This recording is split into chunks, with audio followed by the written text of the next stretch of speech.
Welcome to Car Shopping Questions and Answers. I'm your host, Brother Deshone, the auto advisor. And all I care about is making sure you pay less than everyone else for cars and never spend more than 30 minutes in a car dealership. That's been my mission. I spent 14 years in the car business. Now we do these live streams to make sure you have the strategies you need to save thousands of dollars, because there's only three prices you can pay with any car. Three prices: market value, above market value, or below market value. So all we talk about here is how to pay below market value, which leads to thousands and thousands of dollars in savings. And you can start typing your questions in and we will get to them one by one. So we appreciate you actually tuning in with us. Everything what I'll be talking about on this stream is out of my new digital book. It is called Cars from Home. That's a mindset. 7 steps to saving time, money, and avoiding dealerships. You can get a copy of it anytime over the next 30 minutes for 75% off. It's normally a $97 book. It's worth every penny. You can see it's 5 stars. You can Google it. But as part of my welcome offer, I want to give it to you for 75% off. So if you get to my TikTok bio before 30 minutes or my Instagram bio, click that website there, or the YouTube comments or the Facebook comments, you'll click a link that you can activate that 75% off and get your book for $24 instead of $97. But it's only for 30 minutes, so make sure you get there before 30 minutes is up. Okay, so we're going to start out with Mary's question, which is what to say if I'm asked to make a down payment. First thing you have to realize is down payments are not mandatory, and in all but 2 cases, they're unnecessary. So down payments, let's say you're looking at a car, it's $25,000. You want to buy it. The bank will lend as long as you have good credit, fair credit, good credit, great credit, 20% above what the car's value is. So if you're buying a car for $25,000, the bank will lend another, let's call it $5,000. So they'll lend $30,000 against a $25,000 vehicle. Now, what does that $30,000 entail? Well, let's say you want to put no money down and you want to buy the car and put your taxes in the loan. The bank will approve that. Let's say you want to buy it and put your fees, which may be a documentation fee and DMV fees. Those are the only 3 legitimate fees: tax, DMV, documentation. So you put that in there. So now that takes you from 26, 25. With the taxes, you go up to 28. With the fees, you go up to 29. The bank will lend up to 30 or 20% above the vehicle's value, which is 25, which means you can do a no money down deal. It is not required. Let's say the vehicle's value is 25, but because you have no shopping strategy, you pay 28. The bank only is going to lend 30 because the price you paid for the vehicle does not affect the value of the vehicle. If the value was 25 and you paid 28, the bank's lending 30. Now, the same is true if you get a big discount. Let's say the value of the vehicle is 25 and you get it for 20. The bank is still going to lend what? Up to what? Come on, type in the chat so I know who I'm talking to. I need to make sure I'm talking to the locked in people. 30, exactly. So the loan to value ratios don't change regardless of what you pay for the vehicle. Now, as long as you are trying to get a vehicle and be with everything you want to add to your loan is within the loan to value ratios, money down is not necessary, no matter what they tell you. But what you have to understand is if you come over and you have $5,000 of negative equity, now we have to take that into consideration. Can we do a no money down deal with $5,000 of negative equity? Possibly. It's going to go back to 20% above what the vehicle's value is. So you heard, oh, maybe I get a discount, get me a nice deal, below market deal, knock $3,000-4,000 off. and I can bring over more negative equity. But the only two people who cannot do these no money down deals, and more than the majority of it, is the negative equity people, because you just have too much baggage you're bringing over.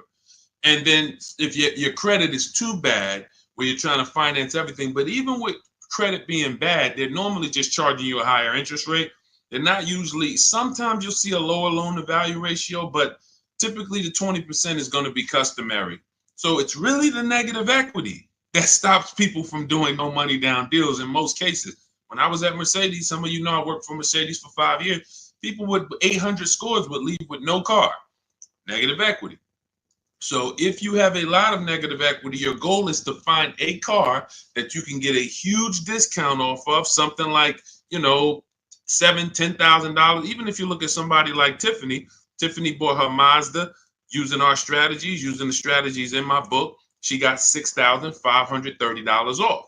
Now that's a $44,000 vehicle. So if she had $6,000 of negative equity to bring over, she could do it, because she got a $6,500 discount off the car she was buying.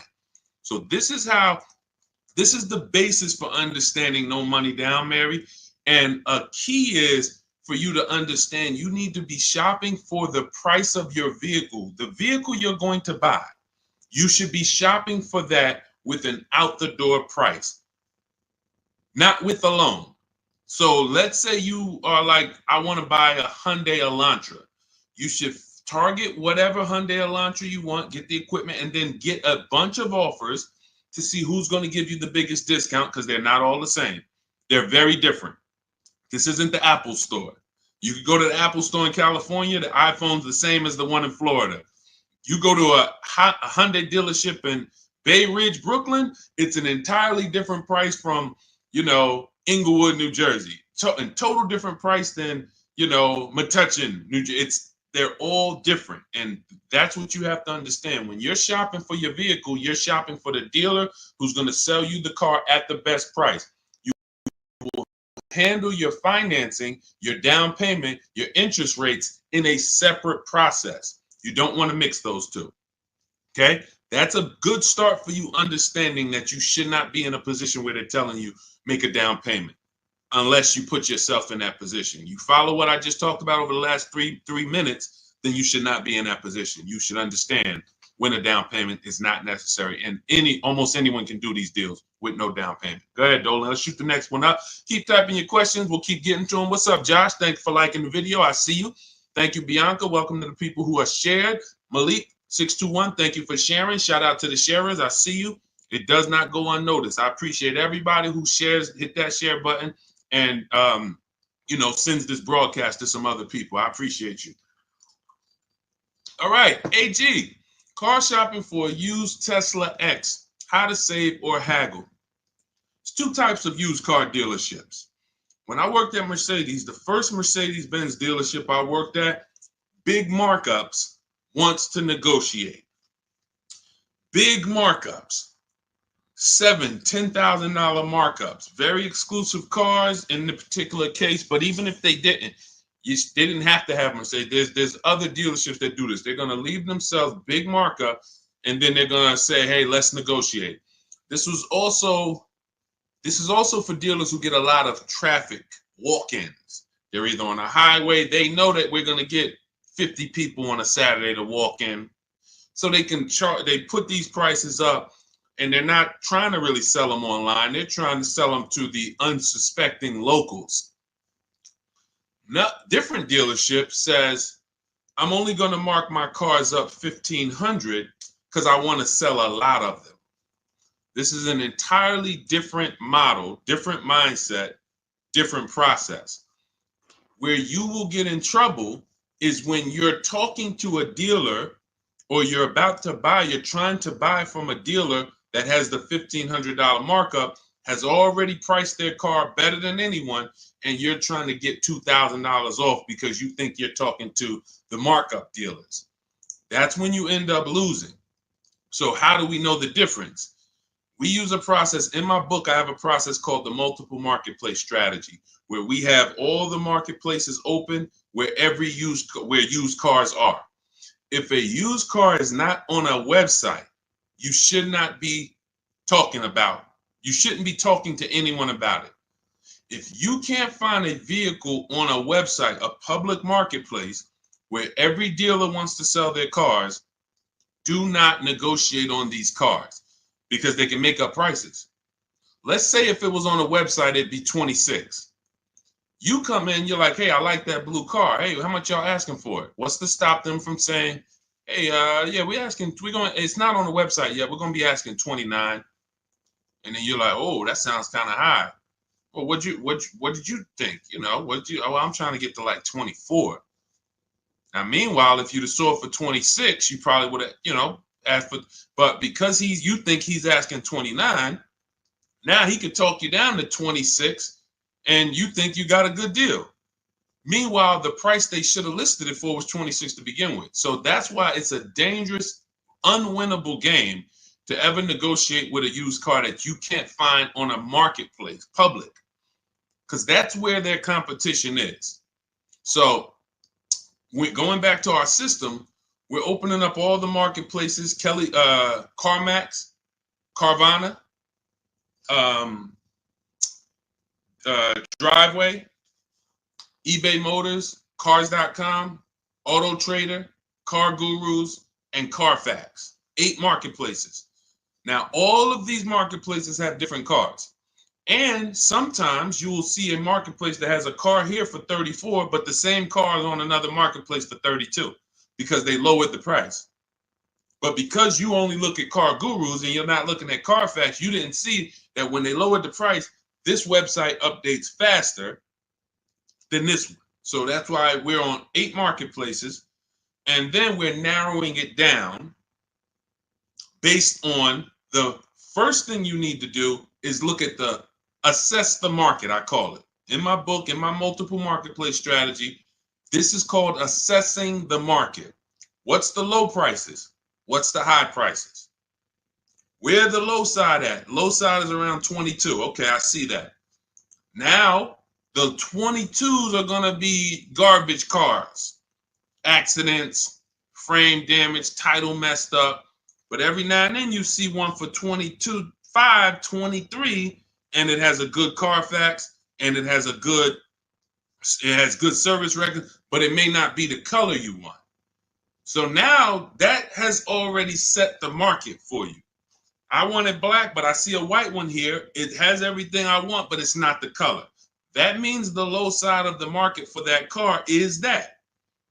That's assessing the market. So now we're trying to find a vehicle there because, again, there's 3 prices that you can pay for any car. Market value, that's what negotiators pay. Above market value, that's what people who don't negotiate, can't negotiate, don't like negotiating pay. And then you got below market value, which is what people who use competitive bidding and put dealers against each other pay.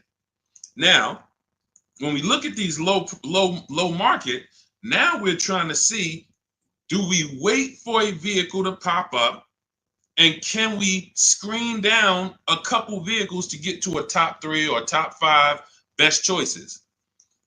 Once we do that, those are the vehicles, AJ, that we're going to see if we can make a final deal on, because they're already at the low side of the market. So what's going to happen? Either they're at the low side of the market and you're dealing with a dealer like the first Mercedes dealer I worked up, meaning they're not going to sell the car for that price. They're going to try to mark up prep fees and marketing fees and all types of bogus fees, but they want you to come in first. They're not going to put that online. They want people to come in and say, hey, I saw this car. And then by the time, who's ever sat down, be honest, if you've ever sat down, you came to look at a car, they were asking like 22. But by the time everything got added up, they slapped like $7,000 more on it. Warranties, all types of stuff. And you're like, wait, who's had that happen? Type me if that's happened. And I need you to dialogue.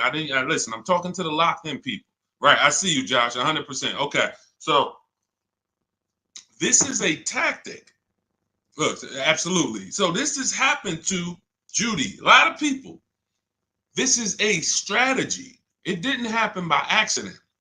They're purposely depending on people coming in, not calling in advance, and then they want to negotiate with them. Goes back to the first deal I said about the first deal I worked at. They want to negotiate. So the prices are so now that's what we verify. That's what we're only calling those top 3 to 5 dealers and saying, hey, besides besides the price here online, what fees do you charge? Once they say, oh no, tax, title, fee, doc, all right, now we know our last step is we need to get the original window sticker price so we can find out the true discount. Because we need to know, AJ, if we're dealing with a dealer who has the markup or not. And we never ask them for a discount over the phone. We go there because you got to understand these. I'm telling you how dealers operate because I've been inside. Every dealer who puts a used car on a website, we use a tool called V-Auto. It tells us where the vehicle we have priced at, where it ranks in the pricing. It'll tell us if we're in the top 3 best prices within 50 miles. It tells us that. So when you ask them for, hey, can you take off $2,000, $1,000 over the phone, especially if the car just got there, they're going to say, nah, listen, you can come in, we can see, but the car just got here. What we do is we drive there. We already know it's the best price on the market. So either way, we're coming home with a car. Unless it just doesn't drive well or something like that. Every now and then that happens. But usually when we leave and we know we've done our assessment from home, we're going to make that deal. That's how I did with my Infinity truck. I just had to test drive it, lock the deal up. When we do that, that's all we're doing when we get there. And we already know. Now, what we'll do, we'll ask them, hey, could you take off another $1,000? If they have it, they'll do it. If they don't, they might say, listen, we don't have it. The car just got here. I only got the car marked up. You see, we know they're telling the truth because we've done the research online. So now you know if you're programmed to only, hey, if I don't get 2,000 off, 3,000 off, then I can't buy it. And you're going to miss the dealers who want to, they literally put their cars online. They want them going in 24, 48 hours. They make sure they're the best price and they sell lots of used cars. You go in there trying to get 2,000, 3,000 off from them, you're missing opportunities. That's how it goes. Okay, this is all, that's all part of my multiple marketplace strategy. It's in my new digital book. It's called Cars from Home, 7 Steps to Saving Time, Money, and Avoiding Dealerships. As part of my welcome offer, you can get your copy for 75% off, but it's only for 30 minutes. So you go to my TikTok bio or my Instagram bio, the YouTube comments, or the Facebook comments. You won't pay the normal $97 price, but it's only for 30 minutes. And then you'll have everything we'll be talking about on the stream step by step. Go ahead, Dolan. Next question.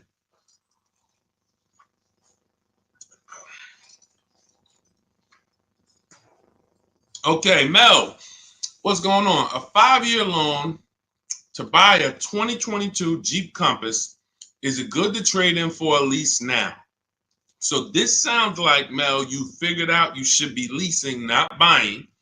And now you're like, should I make that move now? In my book, step 1 is the leasing versus buying question, because this is the foundation of your car deal. You need to know how you're going to beat depreciation. So normally what happens is when people learn about the 8-year rule, which says if you're not buying a car to keep it for 8 years, then you should be shopping for a below market lease, not a purchase. So when people learn that, oftentimes they're like, okay, I know I'm not keeping this car. I'm in 8 years. Should I wait or should I transition to a lease now? There is no benefit to you waiting. As long as your equity situation isn't so bad where it's going to stop you from transitioning to a lease, the play is to move to a lease as soon as possible, because you're not going to get the money back you're putting into owning these cars. The only people that get the money back for owning these cars are long-term owners. 8 years, 10 years. We got people on here who have cars. I'm sure some of you have had cars for 8, 10, 12 years, maybe even more. We usually get somebody on here that has a car for more than 15 years. This is the people who get all the money out the cars.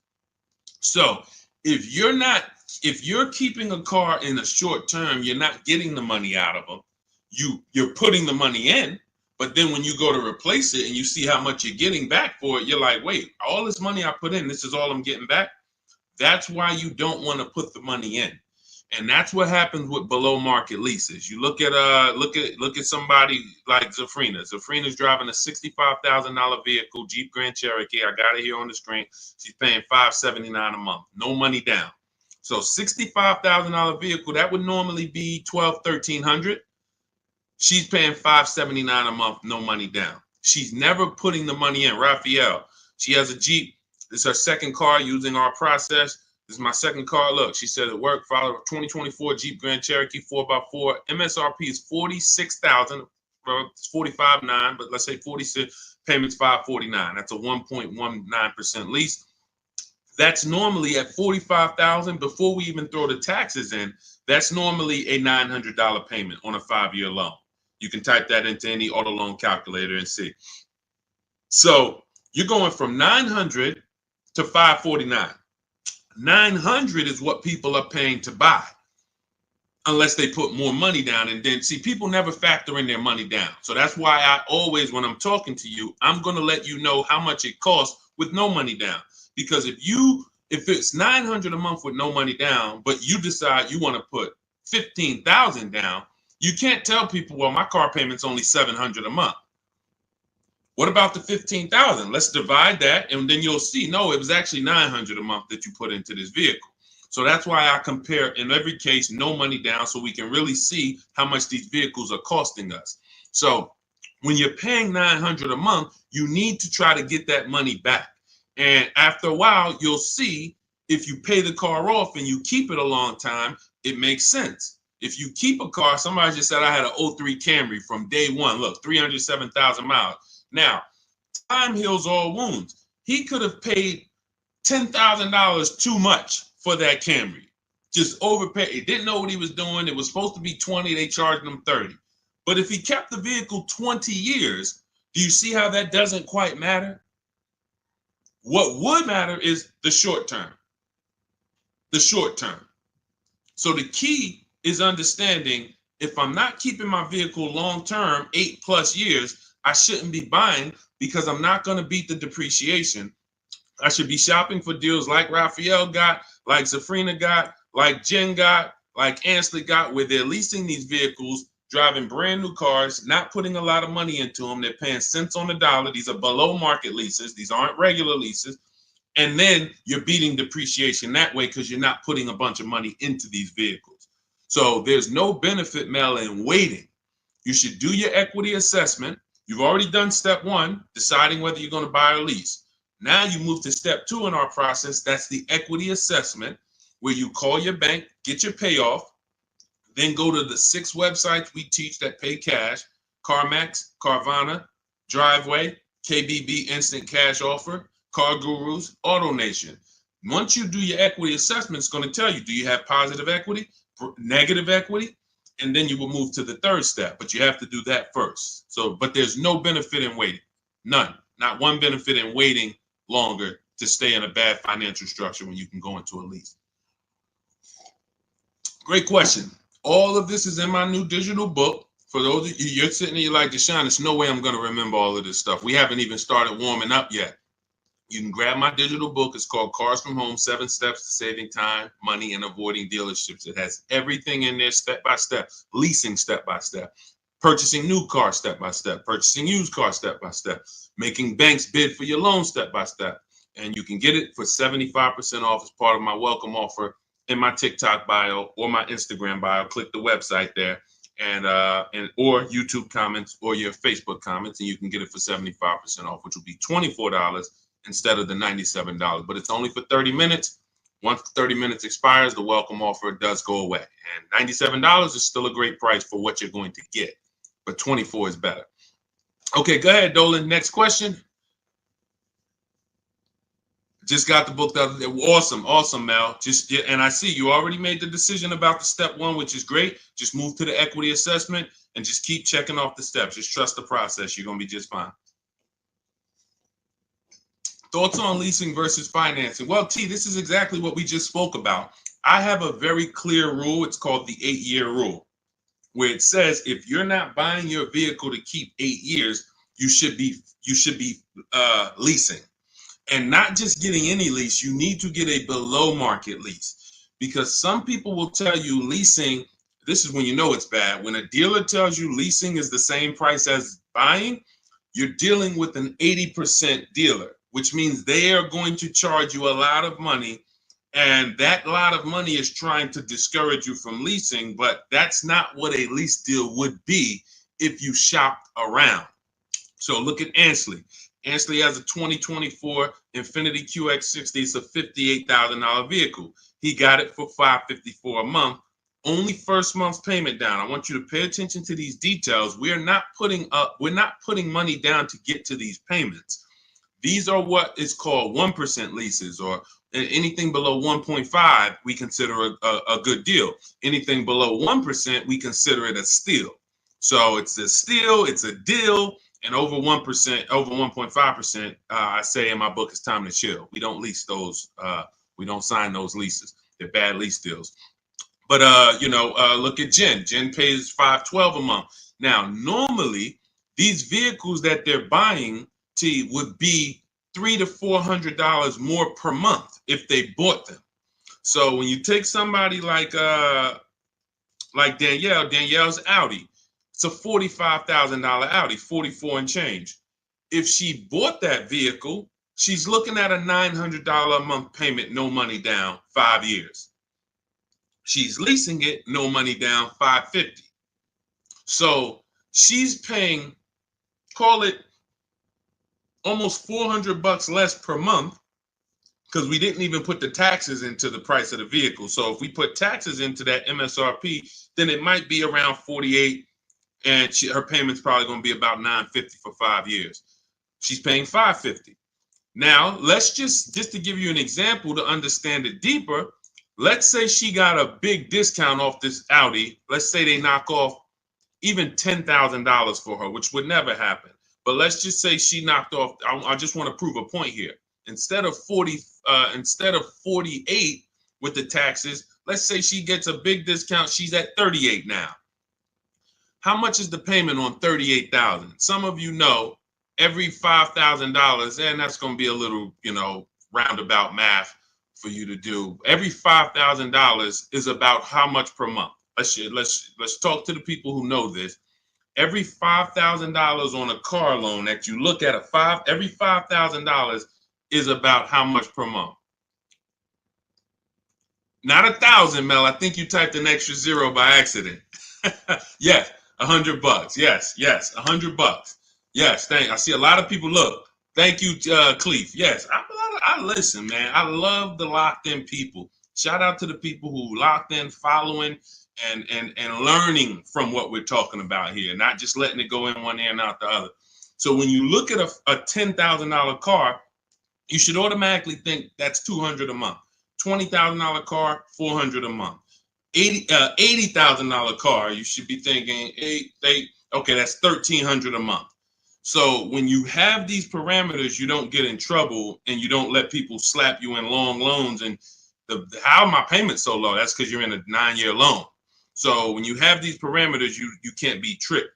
So let's go back to, if she got a big discount off that Audi, 38 instead of 48. She's still looking at a $750 payment, $775. She's paying $550. So that is an example of how it's nowhere close. Even with the biggest discount you would get off of a brand new car, a below market lease is still so much lower from an investment standpoint, from what's coming out of your household. And let's take one more scenario, and this is all tied into the 8-year rule. When I say you can make it easy on yourself and just say, if I'm not keeping the car 8 years, I'm going to shop for a below market lease. Now I'm explaining the math behind it so that there's math behind it. So all right, I didn't just pull the 8 years out of my hat and say, hey, there's math behind it. So let's look at one more scenario. Let's say Danielle, somebody says they want to get a used Audi, because there's some of you you're like, well, Deshone, what if I buy used? Does it still make sense? Does the 8-year rule still apply? Because I'm going to knock, 20, 30% off the price. If I get it used, now it makes sense to buy, right? No, it doesn't. Let's go deep on this. So let's say Danielle, instead of 44, where her Audi is, let's say she finds a nice one for 28. 3, 4 years old. I'm being generous. She finds a nice one for 28. With taxes, let's just round it out to 30. That's her all-in price. She finds her a nice 3 to 4-year-old Audi. 1 year left on the warranty, and then she's going to be on her own. $30,000. What's her payment? 5 years. What's her payment? Let's go. Type in. $30,000, $600 a month. Thank you. $600 a month. So we just took some very clear scenarios, and we took 35,000 would be 600 a month. Would be 700. Josh, 30,000 is going to be 600. Yep, you got it. I see you updated it. So now let's look at this. We have a scenario where Danielle's driving a brand new Audi for the next 3 years, $550 a month. Had she bought a brand new one with a dramatic discount, she's still be with a regular discount, she's going to be $900 a month. With a dramatic discount, she's still going to be it was close to it was 38. So 38, still close to almost $800 a month, $775. Then with her used version, if she bought a used version and got a great price on it, 28 plus tax, she's at $600. So every one of those scenarios is much more expensive than the purchase and then the lease, than the below market lease. And frankly, you can't really compare a 3-year-old, 4-year-old Audi to a brand new one. You just can't. Because you're only you're paying $600 a month, I'm paying $550, but the benefits even outweigh that. You're gonna have no warranty after a year. Anything goes wrong, you're on your own. You're going to, 3 years from now, your vehicle's going to be 7 years old. 3 years from now, I'm going into a brand new, another version, 2028 or whatever's going to be out then.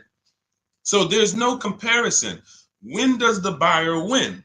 The buyer wins in the long run. You can see the buyer's losing in the short term, right? In every one of those scenarios I just laid out, the buyer is clearly losing. Brand new car buyer paying $300, $400, $500 a month more than the below market lease, losing.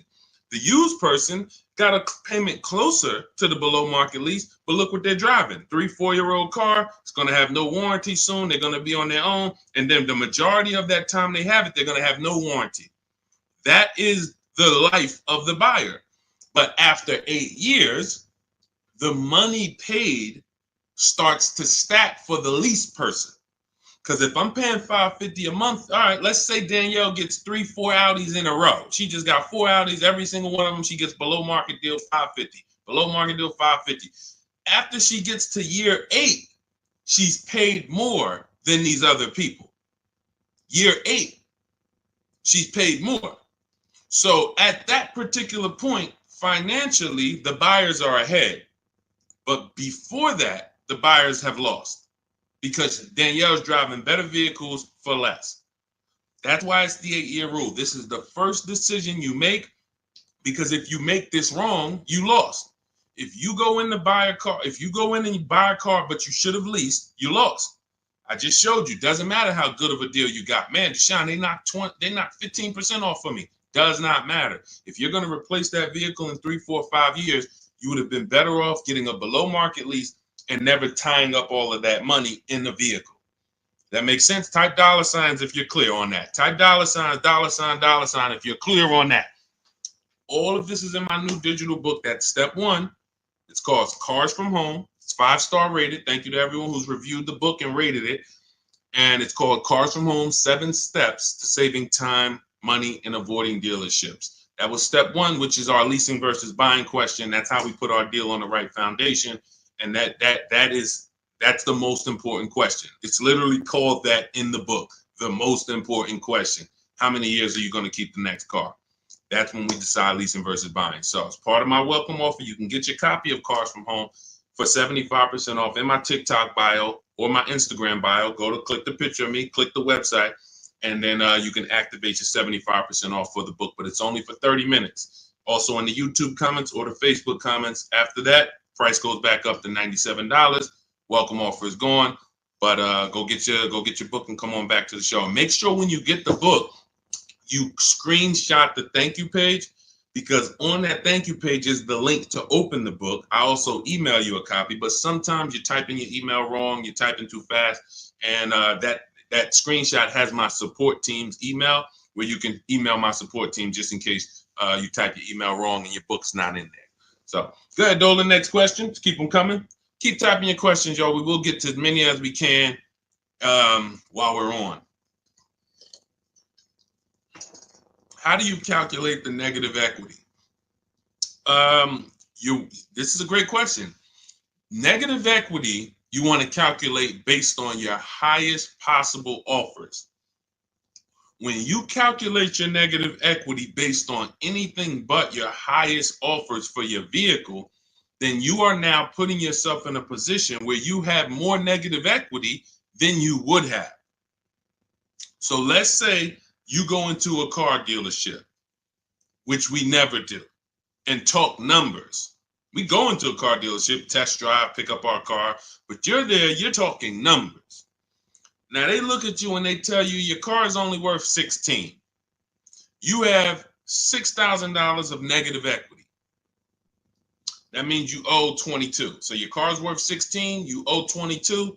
They're telling you you have $6,000 of negative equity. Now, the problem is, if you believe that without actually doing what we call the equity assessment, which is getting bids for your car from companies that pay cash. They buy cars same day, you come out, or sometimes they send an inspector. It's a very quick process. They cut you a check and they pick up your car, right? There's 6 companies we use right now to do that. Carvana, CarMax, Driveway, Kelly's Blue Book, Instant Cash Offer, AutoNation, and Car Gurus. Now, these 6 companies bid, we get their bids. Now, let's say CarMax decides they can pay you $19,000. You owe 22. How much negative equity do you have now? The dealer, your car was only worth 16 to them, but to CarMax, it's worth 19. So instead of 6,000 negative equity, you only got 3,000. But if you didn't get the highest offers for your vehicle, your negative equity is going to appear larger. It's going to be larger. And it's not because it should have been. It's because you didn't employ strategies to maximize your vehicle's value by putting it on the open market. You wanted to do a quick deal and you took less money than you could have gotten trading in a car. We don't do that. So, Mary, we do the equity assessment. That's going to tell us right then and there how much negative equity we have or how much positive equity we have. It takes 15, 20 minutes to do. Just go to those 6 sites. That's in my book, Step by Step. That's step 2, the equity assessment. Once we actually decide whether we're going to buy or lease, that's step 1. Now we move to step 2, which is the equity assessment. We don't move forward until we found out what our equity position is. Okay, does that make sense? All right, go ahead, Dolan. Next question. And some of you are going to find out that you have more equity than you thought, and you don't have to wait to sell your car. So, I've had people who thought they had to wait until the car was paid off. If you ever, you might have thought, Sean, I thought I had to have my title to sell a car. No, you don't. You can sell a car you still have a loan on. Absolutely. And the reason I know this, people think this way, because when I was at the dealership, people would walk into the dealership. I get a guy who's like, hey, is that the new version there? That's the 2020 whatever. I'm like, yeah, that's the one just came out. He's like, all right, I got 3 more payments left, and then I'm gonna come see you for that. I'm like, what? Hold on, let me talk to you. Because someone told him, and it could have been based on 30 years ago. Maybe there was a time when you couldn't sell a vehicle without paying it off and having the title. I don't know. But in this particular case, it makes no sense to run a race, pay off a car, and then turn around and go get another car. You should be leasing.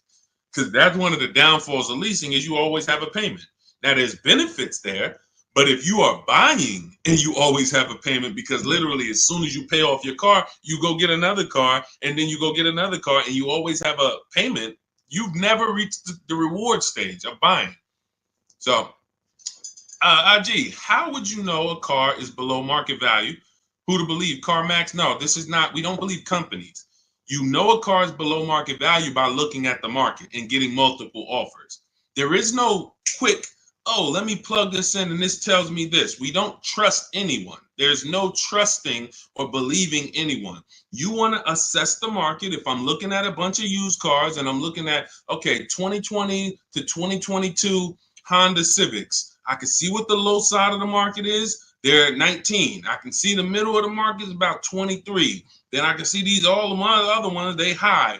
I need to know where the low side of the market is. If I'm leasing, everything we do with buying, if we're buying a new car or we're leasing, we use a strategy in my book called the 25 to 5. We connect with 25 dealers online. We're going to get 5 offers.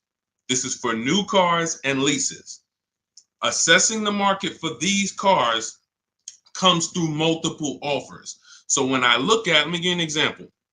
I use an example like Teddy. So Teddy gets multiple offers. How does he know that his BMW deal is a below market deal? Says here, look, the post is a bit wordy, but I'm too pumped. I will never lease another vehicle any other way. From start to finish, this deal took 6 days. Connected with 25 dealers online. We do this in 20 minutes. I show you in my book how to do this in 20 minutes. 4 nearby states. He's on the Indiana border. I received 10 offers. I only use the scripts provided. So I provide you with email scripts, copy and paste, because I know everything these dealers are going to say. Obviously, I was a car dealer for a long time, so I know the canned responses. So I wrote the email templates to respond to them. Now, he ends up, this is a $73,000 vehicle. He closed his deal at $856 a month, no money down. Now, how does he know $856 was the below market deal for his BMW? Because his highest offer came in at $1123. So you can see my highest offer during this process from a different dealer was $1123. Look, the dealer closest to me, the local dealer, came in at $986. So his closest dealer is $986. His highest offer is $1123. He closes his deal at $856. It's clearly below market value because he sees the market. The only way to get below market deals is to look at the market. That's why we have the best system for getting multiple offers on new cars and leases. Or if we're shopping for a used car, we're looking at multiple options. That's the only way. That's why I said there's 3 prices you can pay for any car. If you're going to buy a car, lease a car, if you're going to buy a new car, buy a used car, or lease a car, there's 3 prices you can pay. Market value, that's what negotiators get. They don't know if they're actually getting a below market deal. They're just negotiating to try to get to the bottom. But they don't know they're at the bottom because they don't even know if they're at the dealership. Let's just say, let me go back to Teddy's deal. Let me show you an example of why you can't get a below market deal from the wrong dealer. This Teddy's local dealer comes in at $986 a month. Now, we have counter offer calculators in my book. His $986 from his local dealer is not the first offer. That's the last offer. That's, hey, we're not doing anything lower than that. The highest offer, $1123. We're not doing anything lower than that. So if somebody's in there and they're negotiating with one of those dealers, they're not going to get to $856. They're at the wrong dealer. They're at an 80% dealer, and 80% dealers want to make a certain amount of money or they're not going to sell the car. If they can't make $5,000, they're not going to sell a car. $7,000, whatever it is, I'm not going below this. Meanwhile, the dealer who beat everyone's offer at $856, maybe they only made $2,000. Maybe they only made $3,000. Who knows? But the point is, they said, I don't need to make all that. I'm going to beat my competition and sell this person a car. That's a 20% dealer. That's why I say negotiators pay market value. People who don't, if you don't negotiate and you're like, man, Deshone, I just go and I close my eyes and just wake me up when it's over and I could drive out of here. You're going to pay above market value. So you're gonna, because you just don't have any, you don't have any fight in you, you have no strategy. But below market is reserved for the people who are putting dealers against each other, because it's the only way to know you got a below market deal is when you can look at enough options and know that you paid less. It's like this with anything. It's not just cars, TVs the same way. If you were buying a 100-inch TV, how would you make sure you're getting a good deal? You're going to look at probably 30, 40 TVs in every website. Then you're going to be, oh, this one's on sale, $699. All the rest of them is $900 and $1,000. Clearly, that's the below market deal. Same principles. Same principles. Go ahead, Dolan. Next question. You know, coincidence. All I do is teach you to shop for cars like you shop for everything else. Everything else in life, you shop this way except cars. Cars, you shop a way you wouldn't shop for anything else the way you shop for cars. Think about that. Am I right or am I right? Type right if you know I'm right. The way you shop for cars and buy cars, you won't buy anything else like that. You don't buy houses like that. You don't buy jewelry like that. You don't buy maybe jewelry. That's a little, you know, because it's sometimes tough to put people against it. But you don't buy TVs like that. You don't buy furniture like that. Just walk in and all right, go back and forth. No, you're comparison shopping. You're using the internet as your friend to get the information and start to have multiple options. That's all we do when it comes to cars. That's why we win easily. It's no struggle when you're using the internet to put people against each other. The struggle is going in and battling and begging someone to take money off when you're already about to spend 30, 40 grand with them. Imagine that. You're about to make a $40,000 transaction and you're just begging, come on, can you take off another 500? Just $40,000. All right. Best SUV to buy. This is all subjective. If you want to look at ratings, feel free to do that. I don't recommend cars because it's just too subjective. There's over 40 car companies. All of them have vehicles in every size category: compact, midsize, large, 3 rows. So there's so many categories. The key is this: find one you like based on looks. I like the look of that. And then you can come home and do what we call a quality check. This is in my book. This is in step 4. This is when we make sure the car we're shopping for is a good car. Some vehicles have a bad DNA. I want you to remember this. DNA you can't get around. You cannot repair DNA. So if a Nissan has a particular transmission that goes out between 80 and 90,000 miles, I never get it, because I would never buy that car, because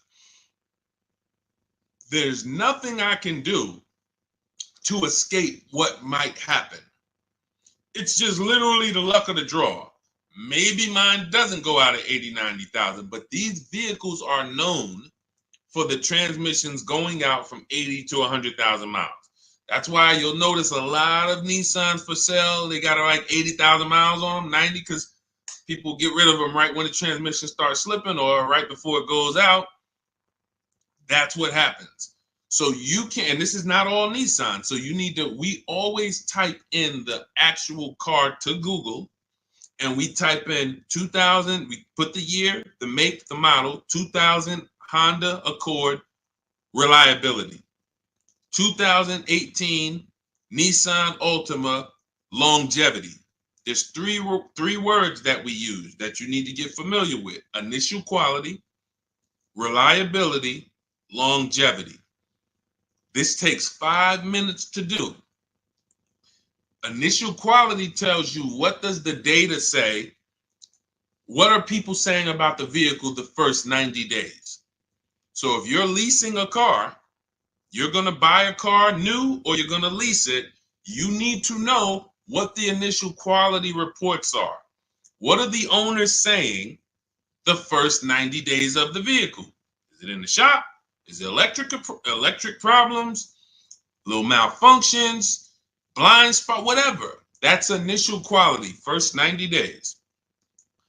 Reliability is your first 3 years. So you need to know, what are people saying about this car, not my neighbor. Not my neighbor. My neighbor owns one of them. There's 10,000 out here. What are they saying? Maybe my neighbor got a good one. You know what I'm saying? Your neighbor might have just got a good one. But I need to know, what are people saying about this vehicle the first 3 years? That's reliability. And then longevity is the long run. 7, 8 years, the engine. People, you're going to see people like Motor Trend and Vehicle Engines, all these websites that all they do is study engines and longevity. What are they saying about this vehicle? Are they saying that the transmission's known to go out? Sometimes you'll type in 2018 Kia Sorento longevity and you'll see right at the top, with proper maintenance, these vehicles are known to last 200,000 miles. That's a good sign. Now all we need to do is make sure we're getting a good one that has been properly maintained. But that's the DNA. So when you ask the best SUV to buy, my goal for you is to avoid the vehicles that have bad DNA. They have bad data. Could be a year. Could be the 2018 was trash, but then they saw that the 2018 was trash and they changed it, and then they made a better 2019. So it's all up to the year. I appreciate it, Rob. Thank you so much. Go ahead, Dolan. Next question. That's in step 4. See, that's shopping, not buying. We have 7 steps in our process. Most important question, step 1, equity assessment, step 2, deal focused budgeting, step 3, shopping, not buying, step 4, multiple offers, multiple options, step 5, paperwork and protection, step 6, and delivery is step 7, pickup or delivery. That's it. So everything I'm teaching on the stream is always going to be out of one of those steps. And for those of you who have the book, here's what you should always be asking yourself. Where am I at in the process?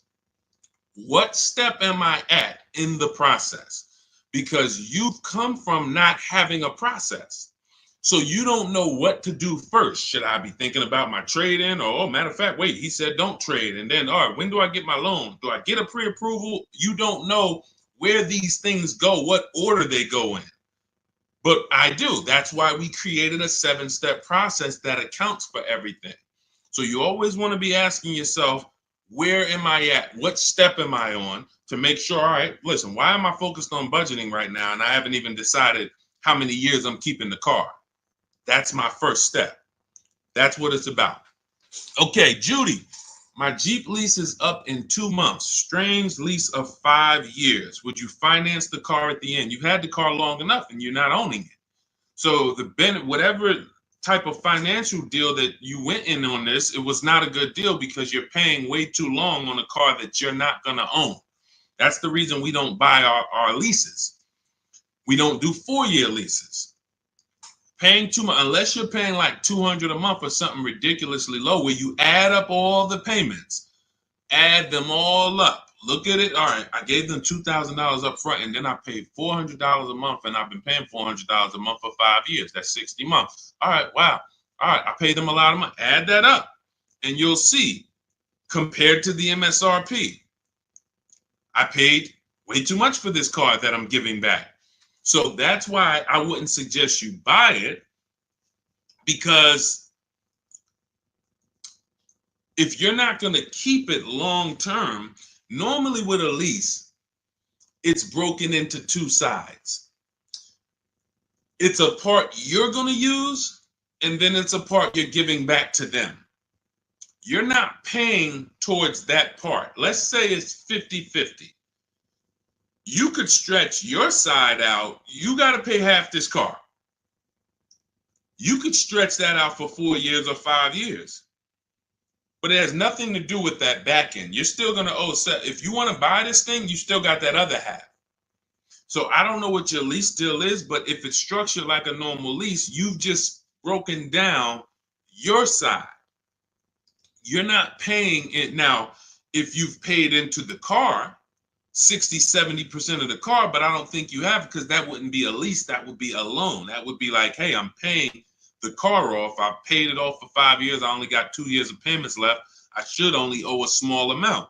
If that was the case, then that's different. But on a lease, if you just took a 5-year lease, then you're paying your half. You're not paying towards the back.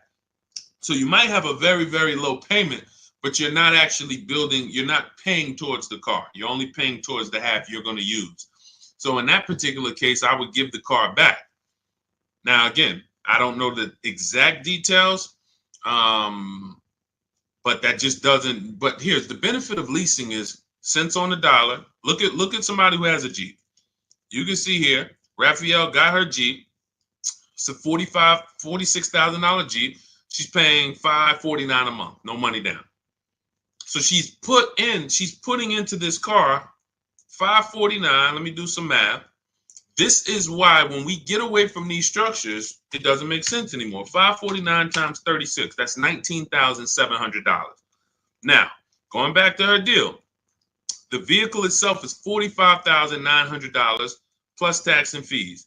She's going to pay $19,000 over 3 years. That's less than what the vehicle would normally depreciate. So her vehicle that's 46 minus 19,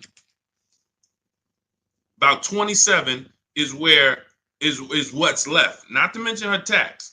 This is why you have to be judging the lease deal. Leasing is all about, I need a low payment and I need to pay less than I would have tying up all of this money. So once we get into these long leases, we've defeated the purpose. We've defeated the purpose of leasing. So I wouldn't finance the car at the end, Judy, unless you look at your deal and you can see that you only owe like another 10 grand or something, or 12 grand. Then okay, maybe you do pick it up on the back end, but then you should have equity, because if it's going like a normal loan and you've been paying for 5 years, you should do your equity assessment. You have equity, but if you're in a 5-year lease, you won't have equity. All right, that's a strange structure for sure, like you said, and never do it again. Unless I'm wrong about it, that's just not something that you want to do again. And hopefully you had a super low payment and you just kept the payment low for 5 years. But again, you're in the same car. There's no warranty. It's just, let's do something different. There's much better ways to benefit financially and drive, nice vehicles. Yep, you got it, Elaine. Thank you. Thanks for always tapping in. I always see your comments on my videos. I appreciate it. Go ahead, Dolan. Next question. Okay. Rita, what have you heard about the 2024-2025 Nissan Kicks? I would look at what we said over the last 7-8 minutes when we're checking the DNA of a vehicle. I ran down how we check reliability, initial quality, and longevity, and I would let it go from there. I don't give my opinions on cars. Now, what I do is I'm preparing these top 5 reports. So that's something we want to launch big in the next 2-3 weeks. We want to start giving you, based on the data, what are the top 5 worst SUVs, compact SUVs? What are the top 5 worst luxury cars? What are the top 5 best compact luxury cars? So we want to give you those things based on data, but that's not my opinion. You don't want to take someone's opinion on a car. You want to go where the data goes, because the data polls tens of thousands of people who have the car, and they report, this is what people are saying. This is what most people are saying. And that's all we want to focus on. But what I do, Rita, is go back into the YouTube video, rewind about 7-8 minutes. You'll hear my whole layout of how we check reliability, dependability, initial quality, longevity, how we check the DNA. That's checking the DNA of the car. And that's what's super important. You don't want to end up with a car that's in the shop every 3 months. I could teach you to get paid less than everyone. Yeah, all right, you use the strategies, you paid less than everyone. But what does it matter if you have a car that's now, every time you go out, check engine lights on, every 3 months, check engine light. What is this? So make sure you do that. Okay, and this is all in my new digital book, Cars from Home, 7 Steps to Saving Time, Money, and Avoiding Dealerships. We're talking about a piece of step 4, which is shopping not buying. The reason it's called shopping, not buying, is because shopping is deciding what you want. Now, you're not taking enough time to do that. You are letting people rush you in a lot of cases. And now, once we decide what we want, it only takes us 90 minutes to get it. You saw what Ansley said. He got his deal, Teddy, 6 days. I got my below market deal. Ansley, he got his Infinity truck. Look, he said, I started the process Saturday. I accepted a deal Monday. It's quick. By the time we hit the market, we are seeing below market deals like that. So it's not even a matter of needing a month or 2 or 3 to be able to do this. Now, if you have time, you can watch the market, because deals change every month. So you can watch the market and see, okay, let's see the lease deals next month. Let's see where the used car price is going next month. Are they going down, up? So if you have time, that's a benefit. But even if you have a week, you can still get a below market deal. So that's step 4, shopping, not buying, deciding what you want.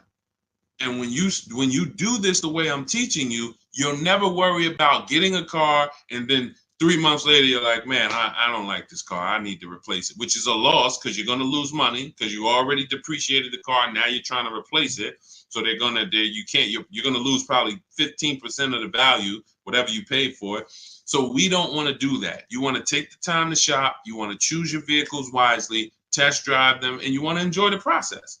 And you will enjoy the process when you stop mixing buying with shopping. Let me say that again for those in the back.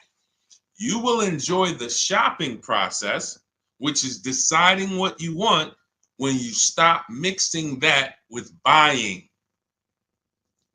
Hey, Charlie, we're going out this weekend. You and your mother, we're going to go test drive some cars. We're going to go see the Nissan. Then we're going to go to the Chevy dealership. And I want you to sit in the back, and I want you to make sure that you can get all your football equipment back there. We're going to look at like 3 different vehicles. Oh, that sounds good. That sounds good. Now you're at the first dealership. You see it. Okay. All right. What do you think, Charlie? This is nice. But yeah, this is nice, Dad. I like it. Let's go see some other ones. Next thing you know, the salesman says, hey, well, we got a sale today. So 1-day sale. Oh, now you're sitting down. Now you're sitting down. What are you talking? Well, Dad, what's going on? I thought we were going to the other dealerships. Yeah, son, hold on. Me and Daddy and Mom, we're working a deal here. Next thing you know, you're buying, not shopping anymore. And this is how you leave money on the table. Don't shop competitors. This is a tactic. Call them the showroom shackles. They want you to sit down, just picture, remember this. Every time you sit down at a dealership, just picture shackles coming out of the armrest of the chair, and because isn't it like that when you try to get up? Doesn't it feel like you're shackled? When you try to get up, hey, some of you can't even get your keys back. Hey, where my keys? Hey, you got my license? Hey, who has my driver's license? Hey, did you give me back my license? So this is a tactic. So once you understand, we avoid all of this. We never talk numbers in the dealership. When we're there to shop, which is decide what we want, test drive, go home. If that's the vehicle we want, we will be reaching out to buy it from home, online, by email. And if you're going to do it your way, you can call around, you can call them, but do not discuss numbers at the dealership. It's a losing battle. You have no leverage there. Go ahead, Dolan. Next question. All right. If you're getting value out of the stream, can you type a $, $, $? Just send $, $. Let me know you're getting value out of what we're doing. Every time I see the $, I appreciate it. It lets me know we're connected and you're getting what we're talking about. Thank you, Sherwin. Thank you, Raphael. Thank you, Rob. Appreciate you. All right. Listen, let's go. Next question, Dolan. Yeah. Thank you, Jeremy. I appreciate it. I see you. Thanks, Tracy. Which value guide do most lenders use to determine value? Probably NADA.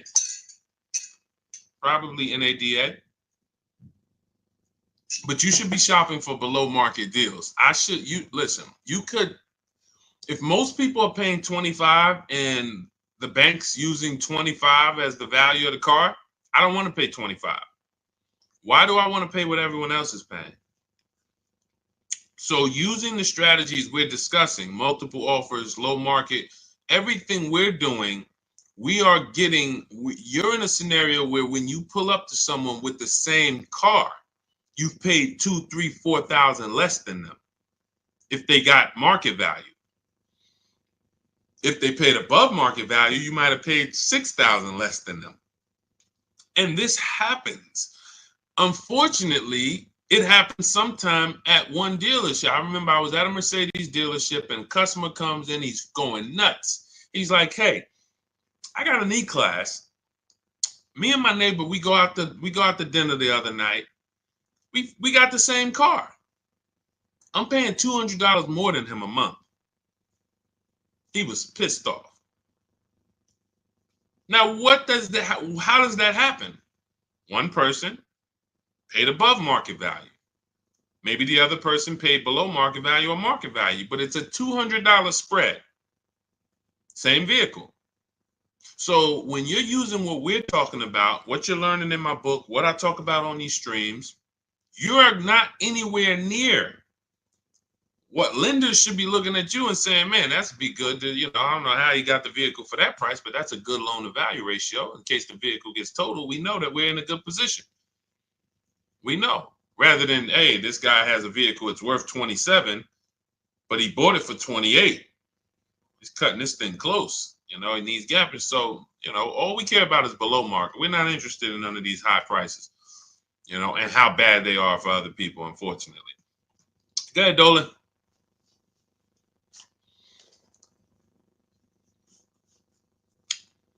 For Countess, does it matter what type of vehicle you lease? Well, every vehicle has a different lease program attached to it.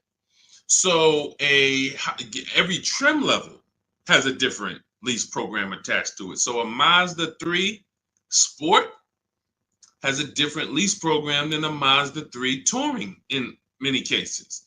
Has a different lease program than a Mazda 3 Grand Touring. So every vehicle is different. Here's how I look at leasing, and here's how I want you to look at it if you want to talk value and money saving. You're looking for the car that you could drive the highest MSRP car for the lowest price. So my first lease was a Pontiac G6 $256 a month. It was like a $20,000 car in 2006. I paid a little more for it because I didn't have the credit. I had never financed the car. So I had to pay, I think I got tier 3 through my dealership. It was like maybe $40, maybe $30-something more per month that I had to pay. But my next lease was when I was at Mercedes, I leased an Infiniti that was next door. It was like a $32,000 car, $325 a month. It was an Infiniti G25. And then maybe a $35,000 car, G25.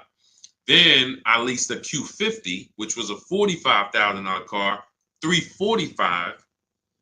Then I leased another Q50 because this was my wife's car, $365. And then I leased myself a Jeep Grand Cherokee 2018, $330, $35,000 truck, $330 a month. These are all under 1%. You take the monthly payment, divide it into the total MSRP. If it's under 1%, this is a steal. Incredible value. You're driving very expensive vehicles for very, very low payment. So, and then the last Infiniti that I got that I leased was we had 3 Q50s that my wife drove. And the last one was $365. So it kept going up by $20. Every time it would go up by $20. We had 3 Q50s. These were $44,000 vehicles. So that's how I approach leasing. Now, I might look at another vehicle, the same $45,000, but the lease program is not as aggressive. Once I shop my offers, maybe I'm at $500 because it's a different lease program. The lease program, in order to be at a 1% lease or close to it, you need a lot of support from the manufacturer. You need rebate, you need incentive, and then you need to get bids. So you can have a great lease program, but if you're at an 80% dealer, you're not going to see these deals that I've been showing this whole stream. You're not going to see any of these deals. You need a great lease program, and that combines with the bids that you're getting. And then once you get that, you can see, am I at 1%? Am I at 1.2%? Am I under 1%? Zafrina got a 0.88% lease on that Jeep Grand Cherokee, the electric version. She got a 0.88% lease. Ridiculous. $65,000 vehicle right here. She's paying $579 a month. No money down. $65,950, $579. That's a 0.88% lease. Ridiculous value. Ridiculous value. So the lower value, the lower percentage, the better. I max it out in my book. I teach you the 1.5% rule. 1.5%, we don't lease above that. We don't lease cars where the lease deal is above 1.5%, because when you add up all the payments, you're paying too much for a car you're giving back above 1.5%. It doesn't make any financial sense to lease the vehicle at that point. We just go to another vehicle. I've had people that said, Deshone, I wanted to lease the Range Rover. I got all my offers back. It was 1.6, 1.7, 1.9, 2. What do you think? I said, pick another vehicle. Go back to the Range Rover in 3 years. Maybe it'll have a better lease program then. There was a time, I remember Range Rover Sports had a great lease program. There was a time where the Velar had a great lease program. It goes away. And then they're like, hey, you know what? We need to sell some of these. It comes back. So, but it's so many vehicles out here. It doesn't make sense to lease something where you can't get it for below 1.5 or even lower, because there's just so many vehicles. You can find one with a great lease program using what I teach. Every vehicle you shop, it's only going to take you 90 minutes to see the market. Once you get to step 5 in my process and you're actually shopping the market for lease deals, it only takes 90 minutes to go to the websites, copy my scripts, and then get the offers back. So you can do this for 3-4 vehicles over a weekend if you want. But that's what you need to do. And then you determine what's the best value for me. Simple. I'm only leasing vehicles that I know I can drive them for cents on the dollar, and they're expensive vehicles. I don't even do 1.5. Sometimes you'll see somebody, they really like a vehicle. I always say, if you really like a vehicle, you shouldn't be leasing. If you're leasing, you don't love a vehicle. So let's put that out there. If you're switching vehicles every 3, 4, 5, 6 years, you don't love the vehicle. People who buy their vehicles to keep 8, 9, 10 years, then we can talk about love. But leases, they so fast. You lease a vehicle in 2.5 years, you got to start thinking about what I want next. 2.5 years, what I want next.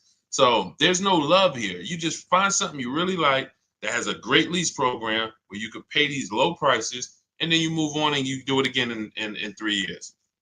Don't fall in, that's what leasing is about. All right. So, and look, I saw somebody say that Audi, there's no rhyme or reason. All you can do is pick a vehicle, shop the market. There's no Audis have the best lease deals, Jeep Grand Cherokee, because look at how many vehicles are within Audi.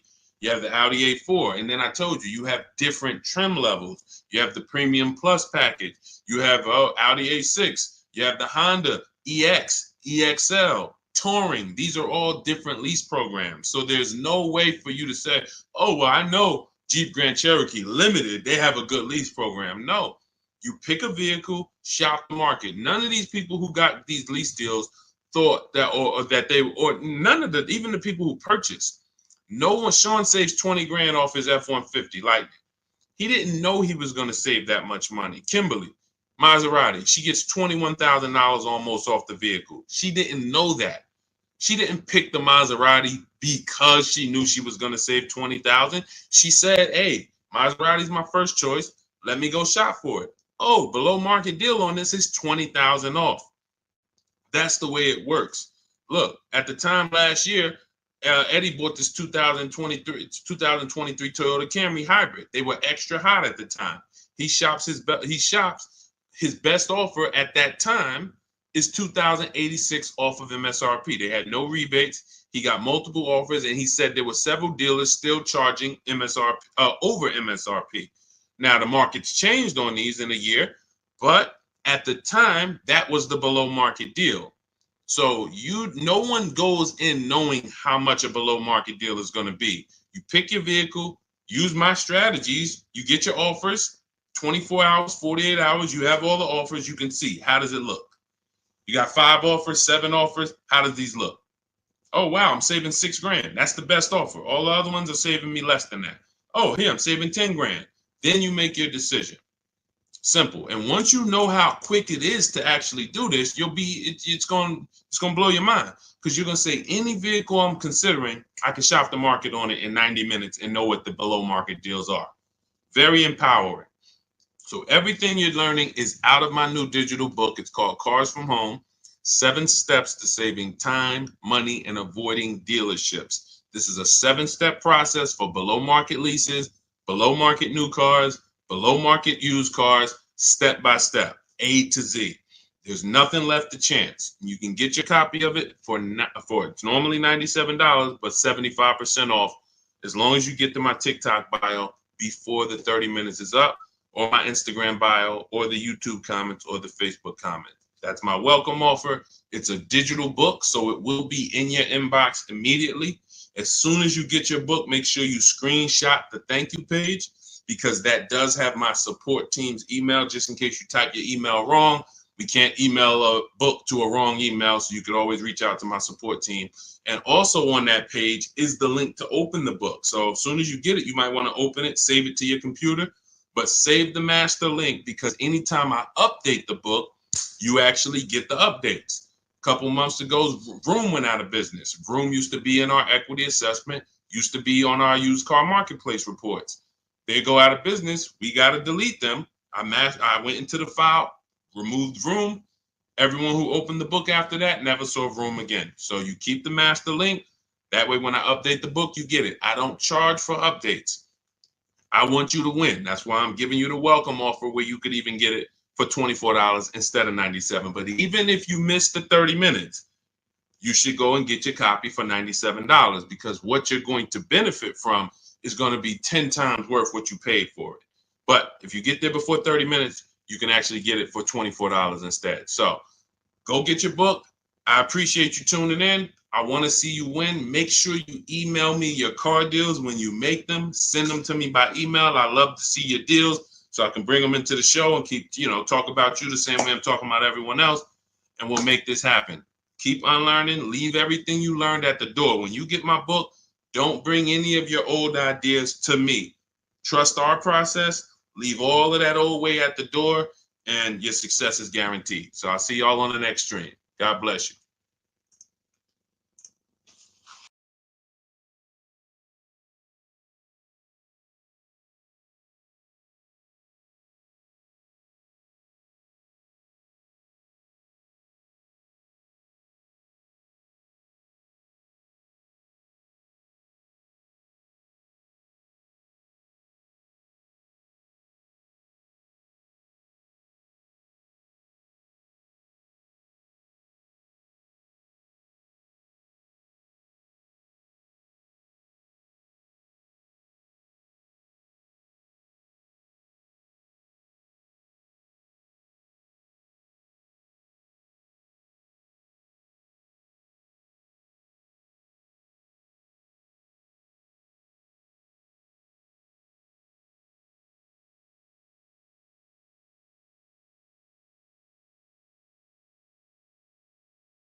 Poland's in the back.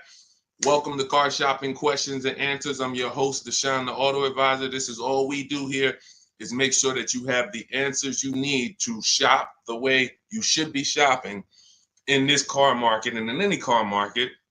You should be putting dealers against each other. So all I do is make sure that you know what you need to do. We don't hold back. There's no fluff here. We get down and dirty.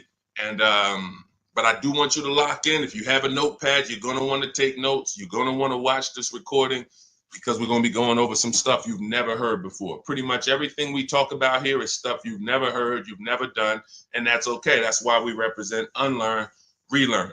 All right, we got to unlearn the old way Everything on the show is sponsored by my new digital book, Cars from Home. Thank God it's 5-star rated. Thanks to everyone who's reviewed it. You can get your copy for 75% off in my TikTok bio, in my Instagram bio, in the YouTube comments, or in the Facebook comments over the next 30 minutes. You got 30 minutes to get 75% off, and that book will be in your inbox in 5 minutes. You'll have everything we're going to talk about on the stream and more. All right, so let's get started with the first question. What's a good mileage on a decent first car? Well, you want to look at mileage per year.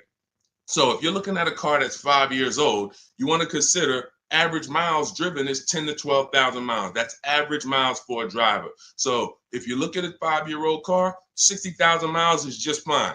You're looking at an 8-year-old car, 8 times 10, 80,000 miles, 96,000 miles. That's perfectly fine average miles for that car. Now, some people like to get below average miles. That's fine too. You know, anything above that. But here's what's more important than the mileage on the car. Service records, absolutely paramount. In fact, let's go to what really makes the car good or not, the DNA of the car. The DNA of the car is things that can't be fixed even when the first owner took care of the car. You might have a car, we always do what's called an initial quality check, a longevity check, and a reliability check on each car. I'm going to show you how to do that very easily. It takes 5 minutes. All of the stuff that I'm talking to you about takes minutes, not hours to do using a computer. So when you said the DNA of a car, that's something that can't be controlled because they made it that way. So if you look at a car and it has bad electric issues, that's in the DNA of the car. Doesn't matter if it was taken care of, doesn't matter if they serviced it.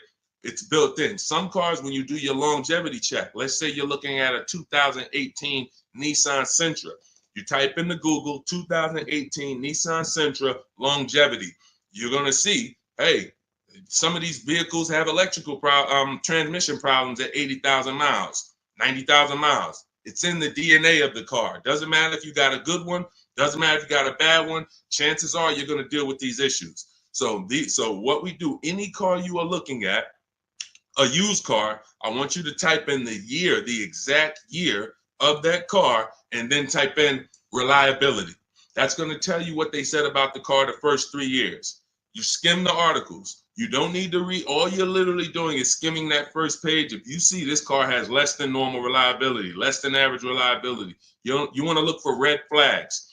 Then, once it passes the reliability check, then you type in 2018 Nissan Sentra longevity. Skim the articles. You'll see things about the engine. You'll see, okay, these engines last 200,000 miles.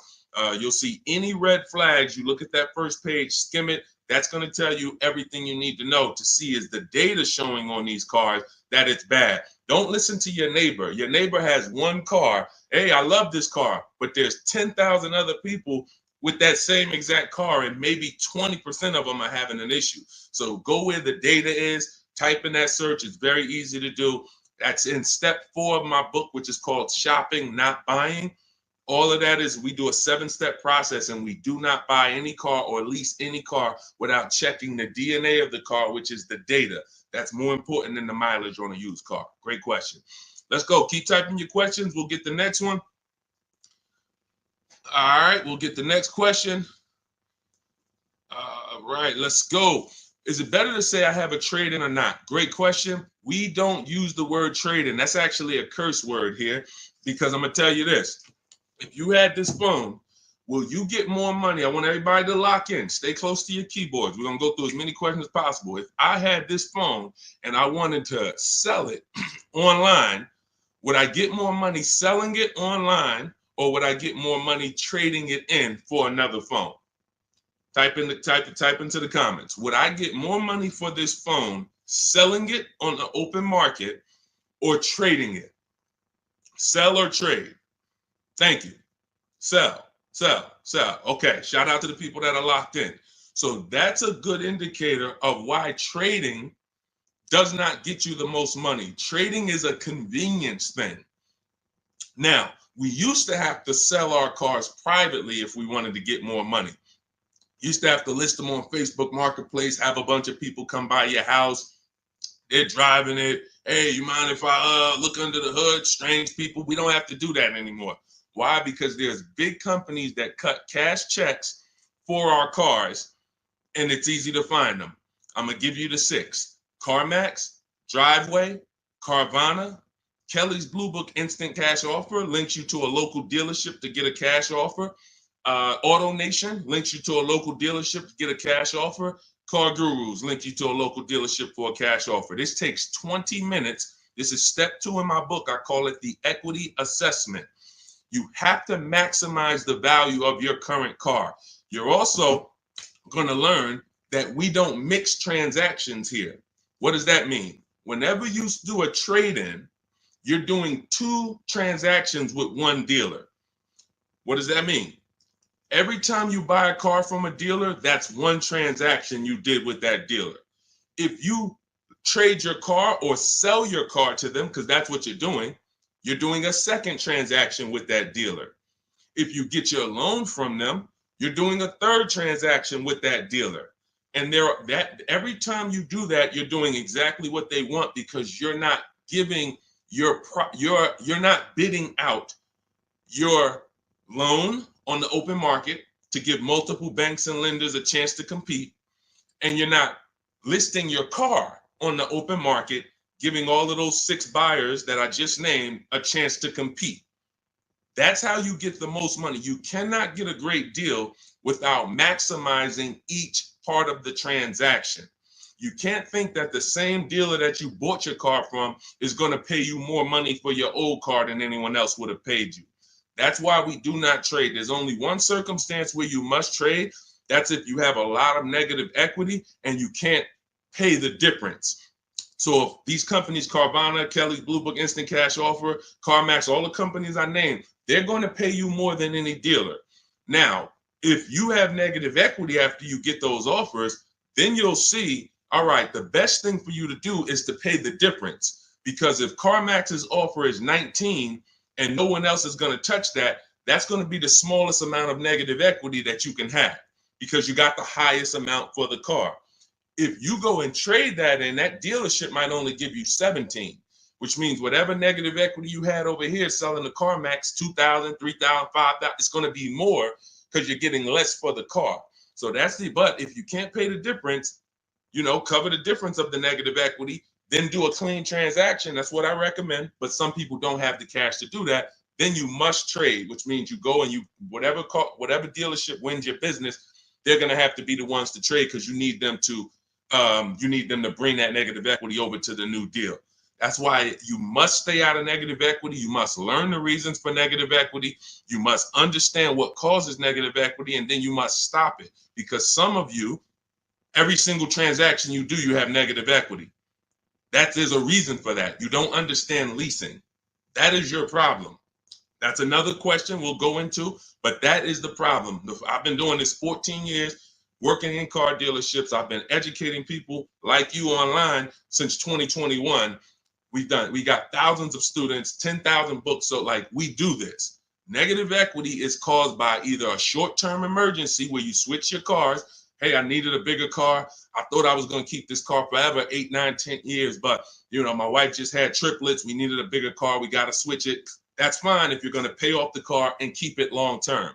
But if you're just switching cars, hey, I get a loan, 5-6 year loan, switch the car in 2 years, 3 years, roll the negative equity over. You keep doing that. The reason is you don't understand leasing, and you're in a financial structure that is going to penalize you for these short-term trades, and when you should be learning about getting below market leases. And we talk about that a lot on the stream.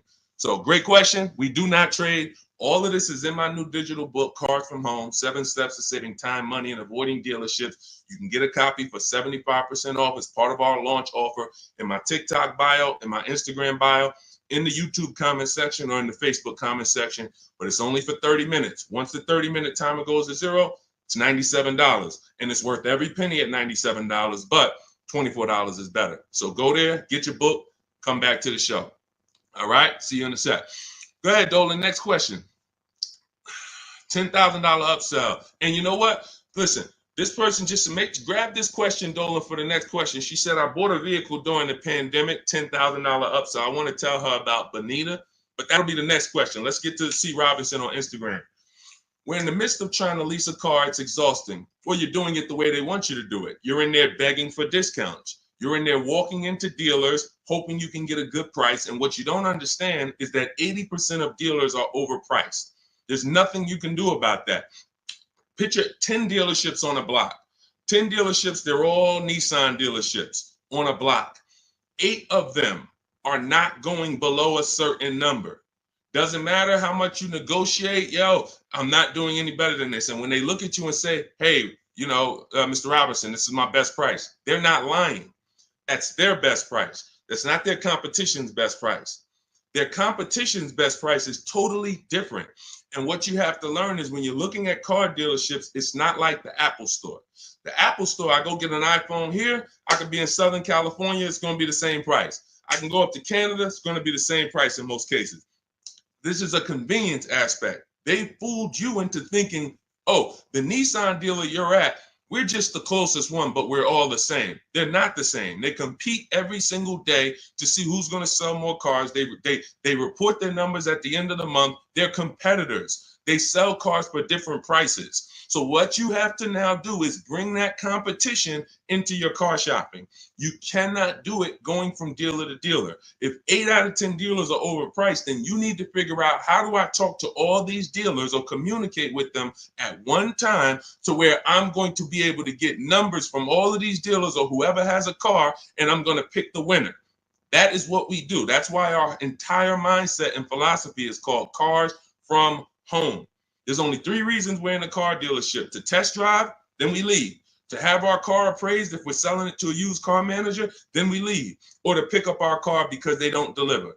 That's the only 3 reasons. We are not there to talk numbers. We're not there to find out what's the specials of the day. We do all of that from home, online. You have the internet at your disposal. You wouldn't walk into a store to buy a $2,000 TV. Nobody would. No one who wants to get a good price on the TV, you'd be at home looking at all the TVs online and then saying, okay, boom, that's the best one. And you can make that decision in minutes because you have the internet at your disposal. It's the same way with cars. We have the online shopping system that allows you to get 5 offers because you must get 5 offers. I just told you 80% of dealers are overpriced. So that means 4 out of 5 dealers are overpriced. When you walk into Nissan and say, hey, there, can I get a quote on a lease? And they give you $799 a month, you leave saying, man, Nissan's expensive. No, Nissan of Bergen County is expensive. Nissan of Bay Ridge is expensive. You need to understand that that is one dealership. And when you grasp that, you won't be going into dealerships to get prices anymore. You'll be sitting at home like we do, getting prices online so that you can see. When you go to my book page, you'll see dozens of people. We share all. I've helped so many people learn this. I'm so fortunate because once I saw that they were able to do this, it just made me say, let me keep sharing their stories. See, anyone knows, okay, Deshone, you've been selling cars 14 years. You've been doing this since 2006. Obviously, you can get great deals. That's why all I do is share what my people who learn from me get, their deals, because they're all that matters. So you want to get 5 offers, Mr. Robinson. It doesn't matter if you're going to call and do it. Talk to sales managers. If I was calling, I would be calling and talk to salesmen. Now, who does not like talking to car dealerships? Type me in the comments. Stay close to your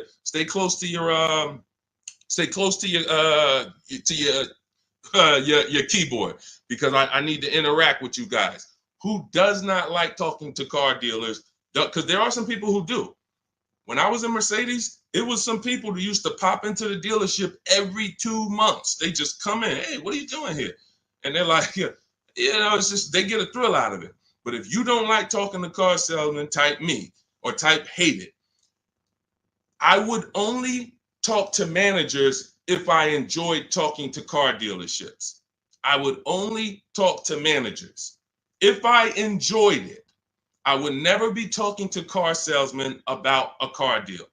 I would only talk to managers. That's one way to do it. But it's not as easy as our way. Now, if you're not going to use my book, talk to managers.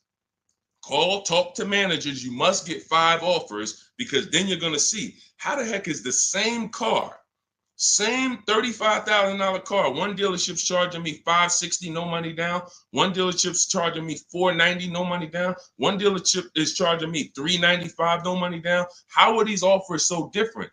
because you're proving to yourself what I'm trying to tell you, which is 8 out of 10 are overpriced.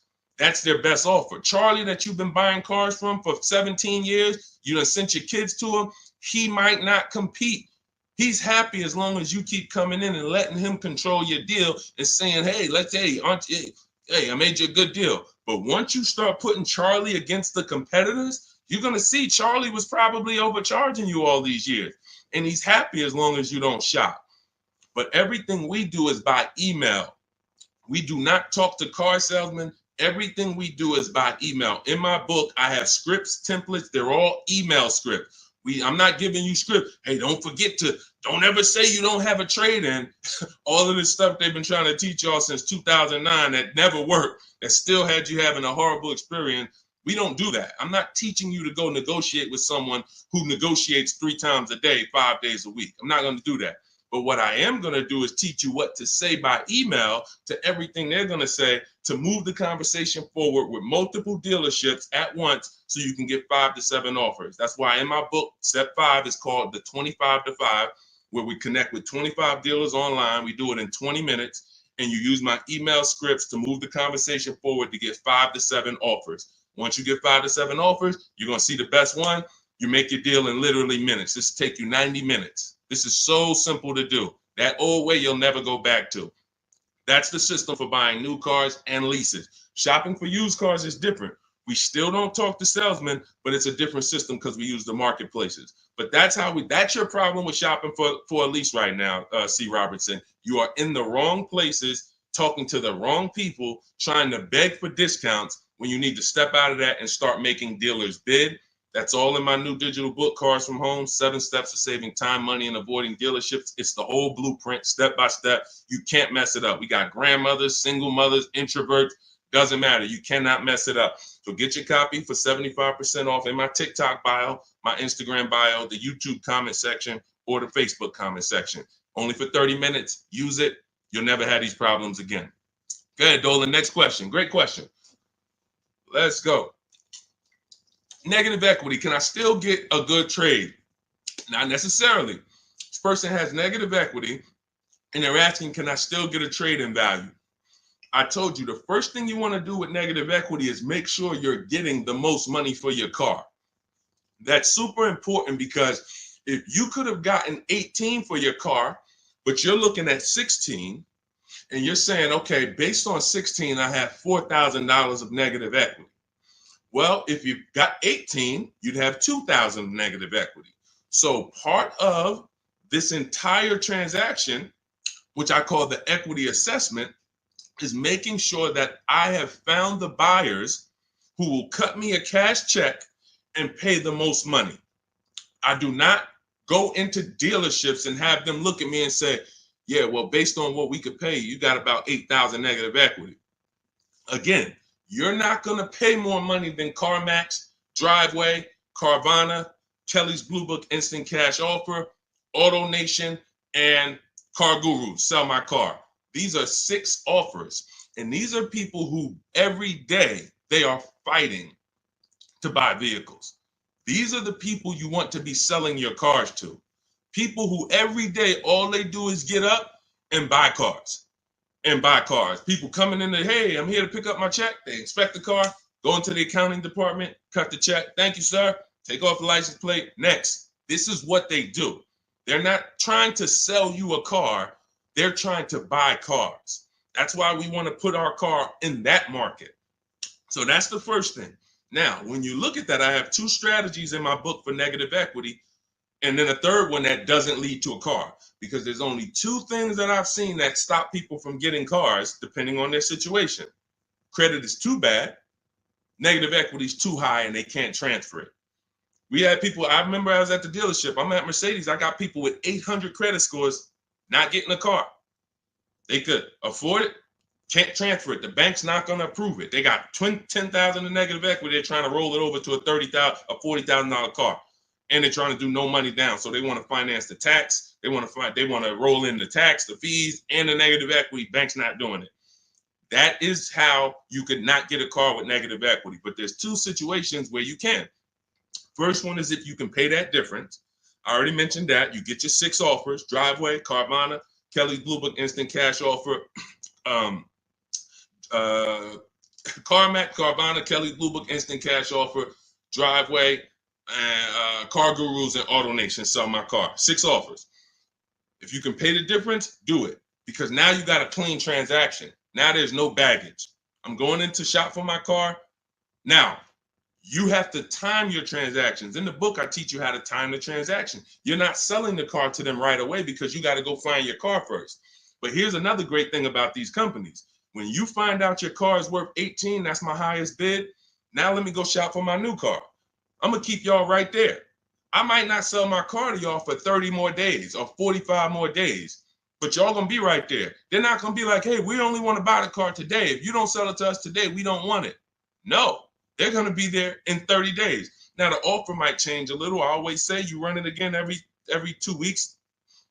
See if it's changed. You know, car values do drop, but usually by a small amount. But the point is, once you know what your highest offer is, now let me start getting bids for my new car or my lease, or let me start looking at the market for my used car to find my below market used car. Once I find that car, once I find the 20% dealership, remember that if you're locked in on that 80% are overpriced and 20% are the best prices, type 20 in the comments. For the people who understand, oh, Deshone, I keep hearing you say 80% are overpriced. So that means I should be focused on finding the 20, right? Yes, type 20 into the chat. So I know you are locked in on understanding this. So now you're looking for this 20% dealer who's going to sell the used cars at the best prices, who's going to give you the best prices on the leases. I'm not seeing enough 20s come in the chat. Come on, y'all, lock in. Don't be distracted. It's too many things. Don't be reading other people's comments. We got some weirdos that come in every day. They talking about stuff that's unrelated because they're trying to distract you. You need to focus so that you can keep the most money in your bank account. Serious financial conversation we having right now. So now you're shopping for your 20% dealer. Now, perfect. I found my below market used car. I found my below market offer on my lease. Now, as soon as I find that, I'm asking the used car manager there that I'm about to make the deal with, can you look at my car? Can you tell me what my car is worth? Now, we do this online because a dealership, no used car manager worth their weight or worth their title can't put a number on a car without seeing it. They do it all day long. Sit there, look at the auction, put numbers on cars, So we can literally say, hey, can I send you all the information about my car? Can you give me an idea of what you could pay for it? Once we send them the year, make, model, send them pictures, they might say, okay, look, I'll give you about 17 for it. I need to see it. They're always going to say, I need to see it 100%. But you're about to go over the finish line with them.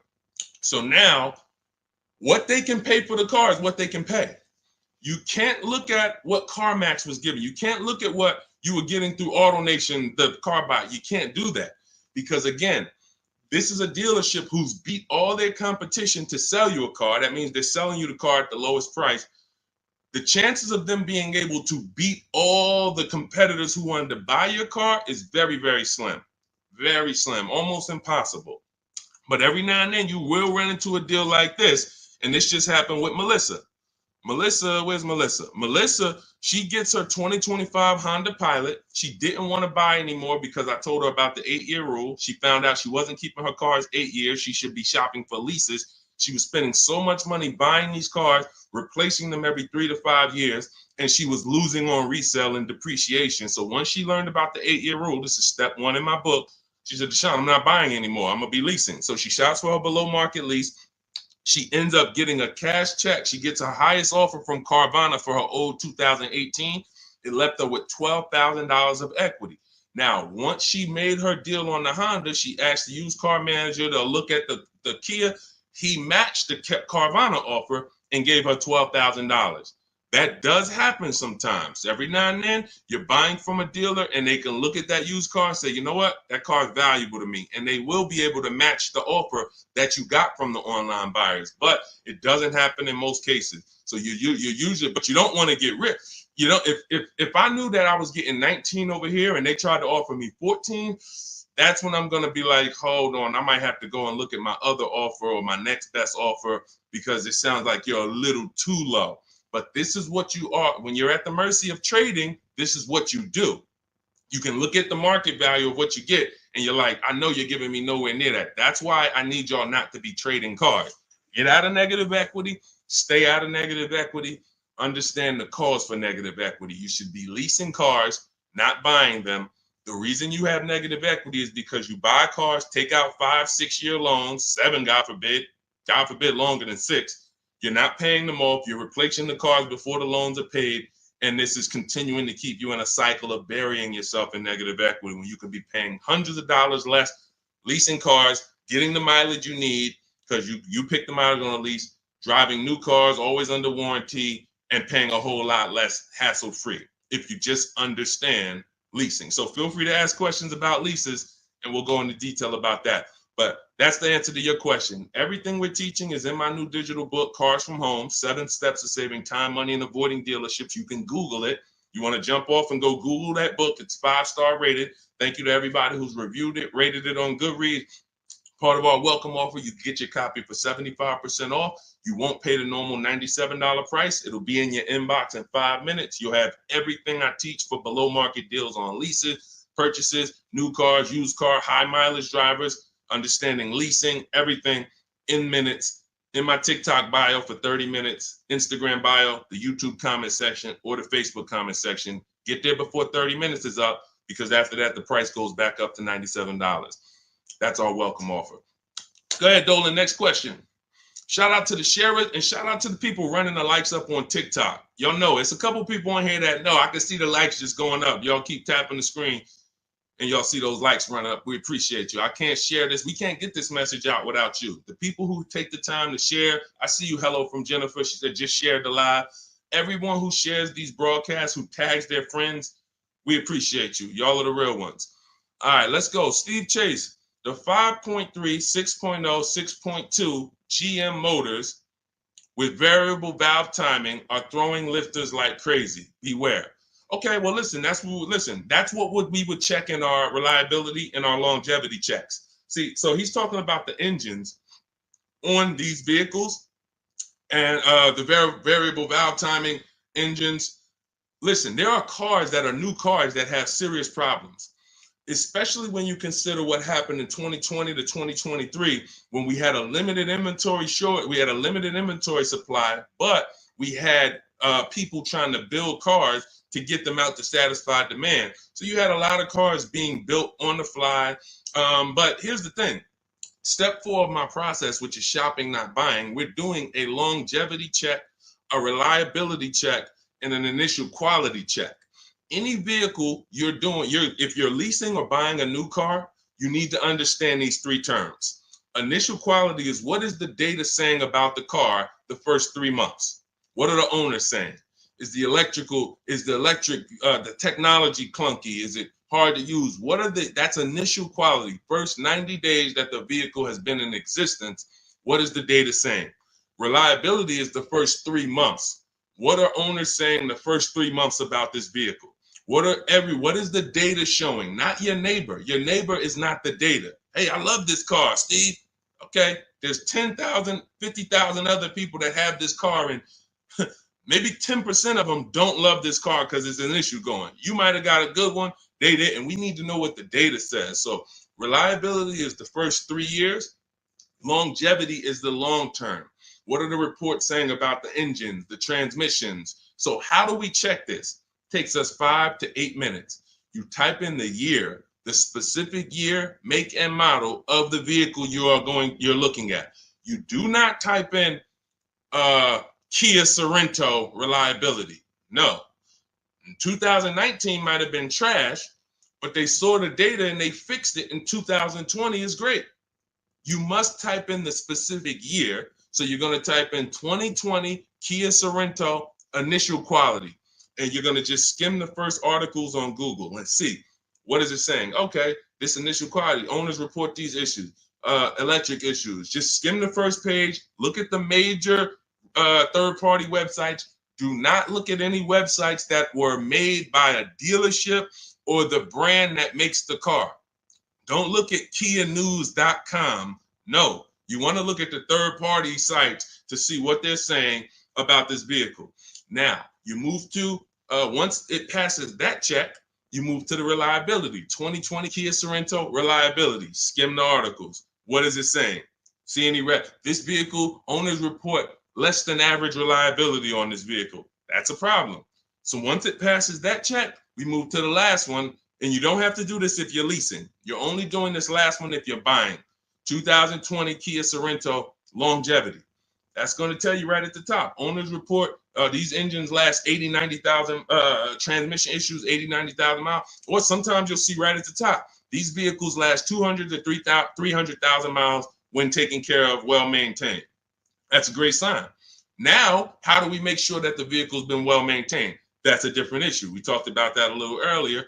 This is how we do it with service records and all of that. But you must check what Steve is talking about is the DNA of the vehicle. That's what I call the DNA of the vehicle. An engine that they made, a transmission that they made, a steering system that they made. It's either good, great, or bad. If you got problems, you can't change the steering. You can't find one that was well maintained and taken care of and say, all right, great. Now I don't have to worry about those issues. Yes, you do, because they made the car like that. They made it with a bad steering system. They made it with a bad transmission. So when you do that, this is step 4 in my book, Cars from Home, 7 Steps to Saving Time, Money, and Avoiding Dealership. Step 7 is delivery. But step 1, most important question, leasing versus buying. We go into that. Step 2 is the equity assessment to make sure we get more for our vehicle, for our old replacement car. And that includes leases. Some of you didn't know you could sell leases. We've been doing it for 3-4 years, teaching people how to do it. That's in the equity assessment step. Step 3, we structure our deal. Step 4 is called shopping, not buying. Step 5 is multiple offers and multiple options. We're in the market. Step 6 is paperwork and protection. Step 7 is delivery. So step 4 is where we make sure we're not getting bad cars with bad engines, Steve. So the warnings is not there. If people are going to do what I just said, they're not going to be a victim of what you just said. If they're not, yeah, they'll end up with a car that's in the shop every 6 months. And that was an easily avoidable problem. So you can get your copy of my digital book in my TikTok bio, my Instagram bio, Facebook comments, or the YouTube comments for 30 minutes only. You get 75% off as part of our welcome offer. Go download your book. It'll be in your inbox. Make sure as soon as you get your book, you screenshot the thank you page. Right on the thank you page, it says click below to open your book. And I'm sending you another copy by email. But every now and then you type your email in wrong. You don't, and we can't send an email to a wrong email. So make sure you screenshot, get my support team's email. Just in case you type your email wrong, we can make sure you get your book. All right. Great concern, Steve. That's how we address it. Yeah, Dolan, pull the next question in. All right, great questions today. I'm loving these questions. What's going on, Duchess of Kings? I probably butchered that. Forgive me. Should I sell Hyundai Sonata that is highly stolen vehicle? I'm not understanding that question. Should you sell the Hyundai Sonata, which is a highly stolen vehicle? You're gonna have to, try to clarify that question.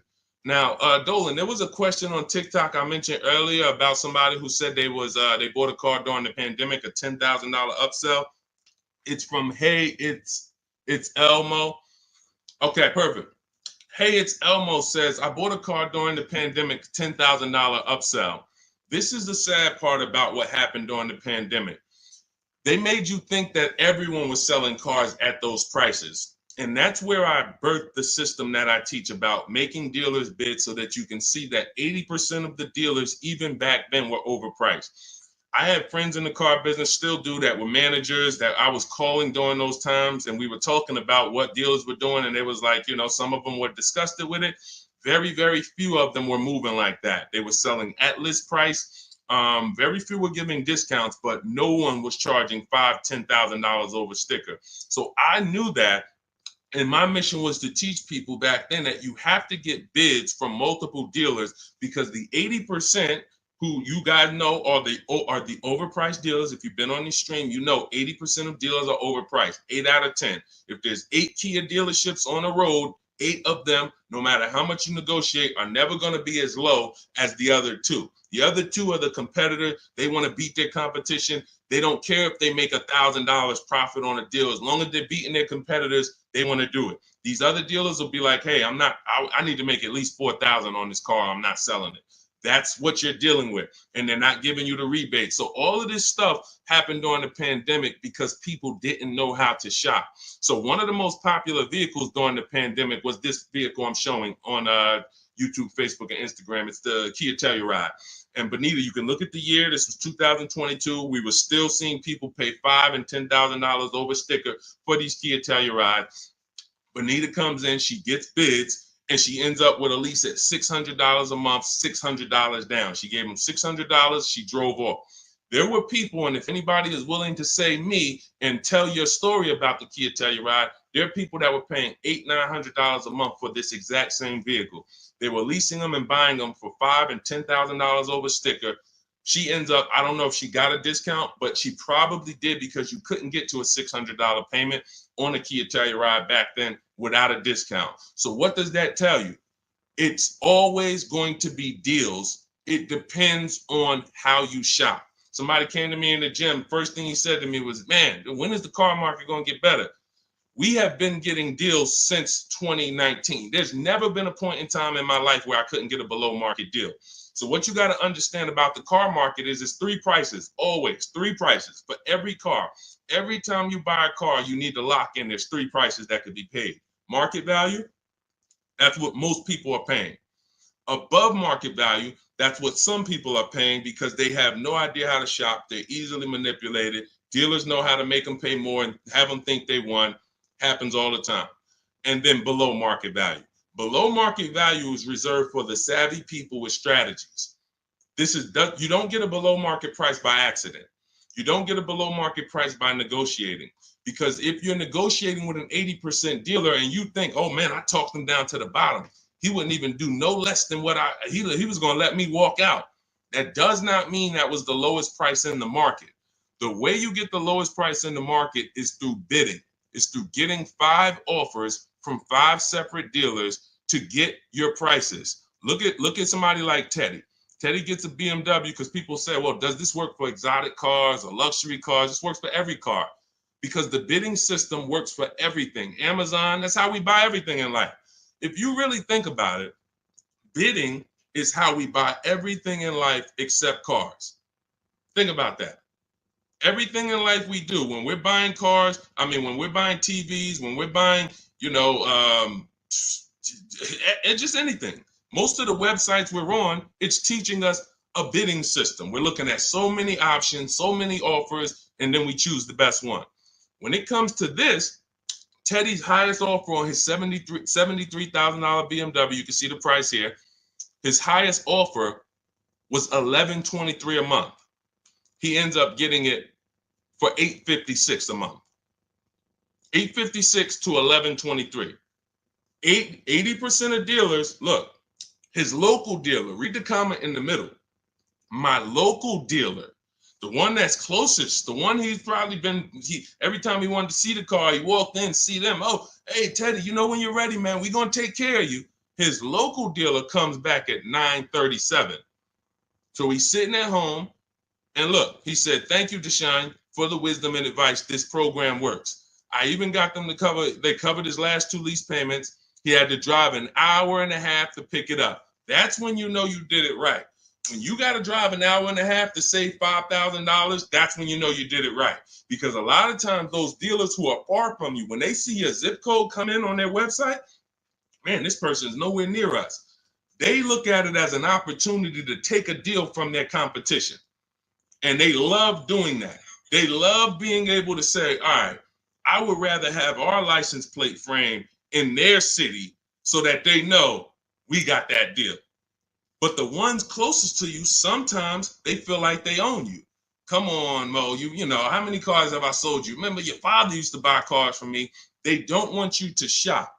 So when you understand that you are going to overpay by not shopping, it's a guarantee because that is how the car business makes their billions. I always say that's how the banks make their billion. We didn't get into the banks yet. We didn't get into making banks bid. The banks make their billions the same way.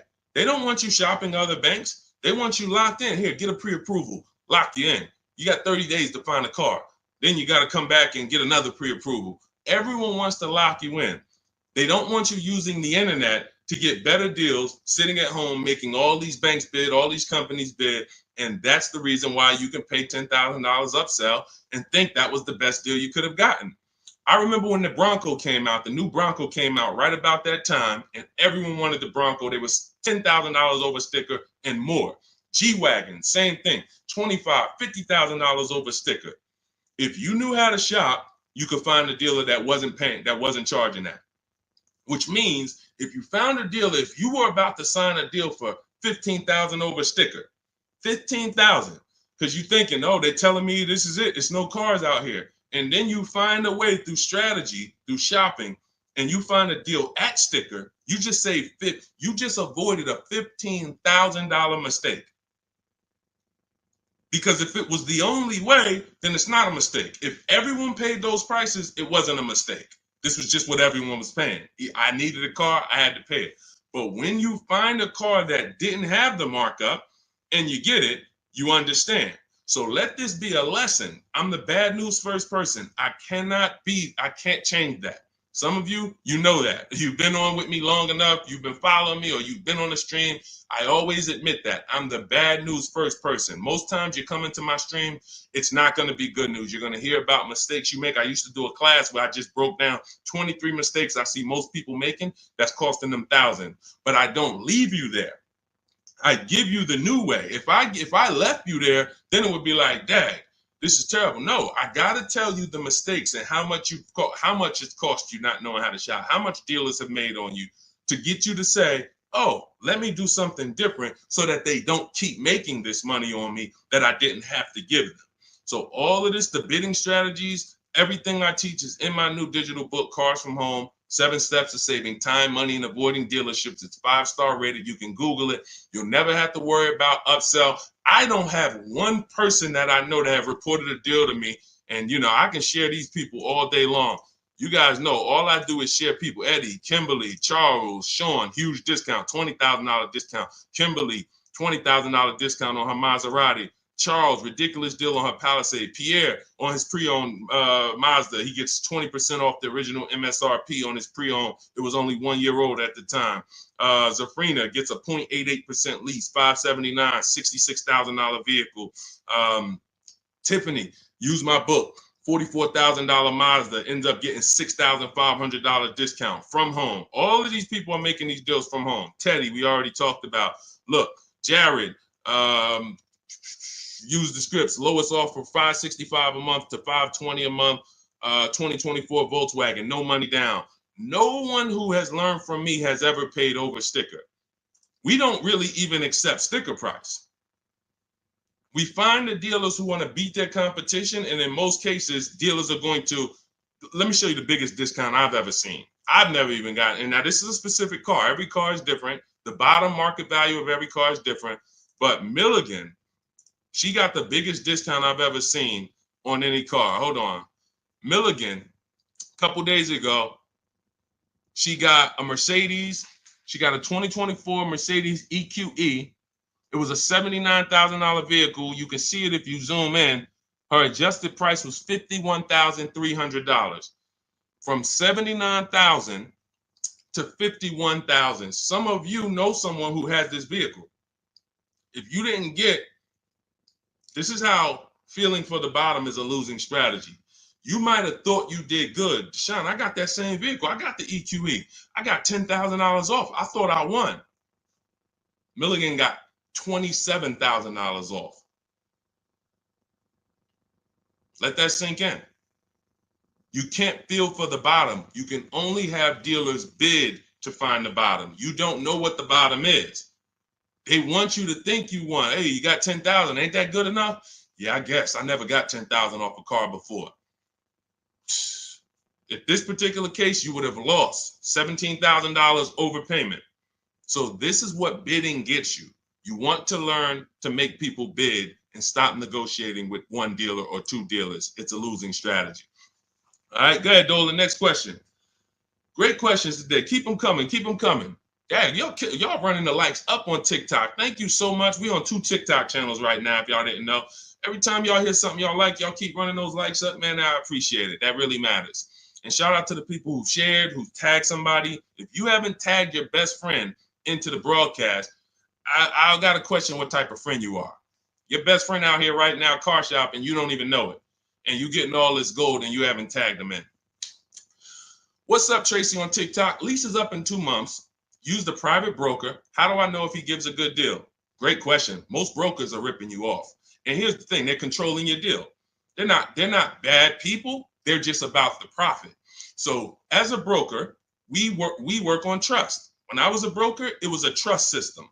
So I care about you more than the dealer. Let me represent your interests. Here's the problem. If you don't have a broker who's sincerely shopping the market for you, then you're losing.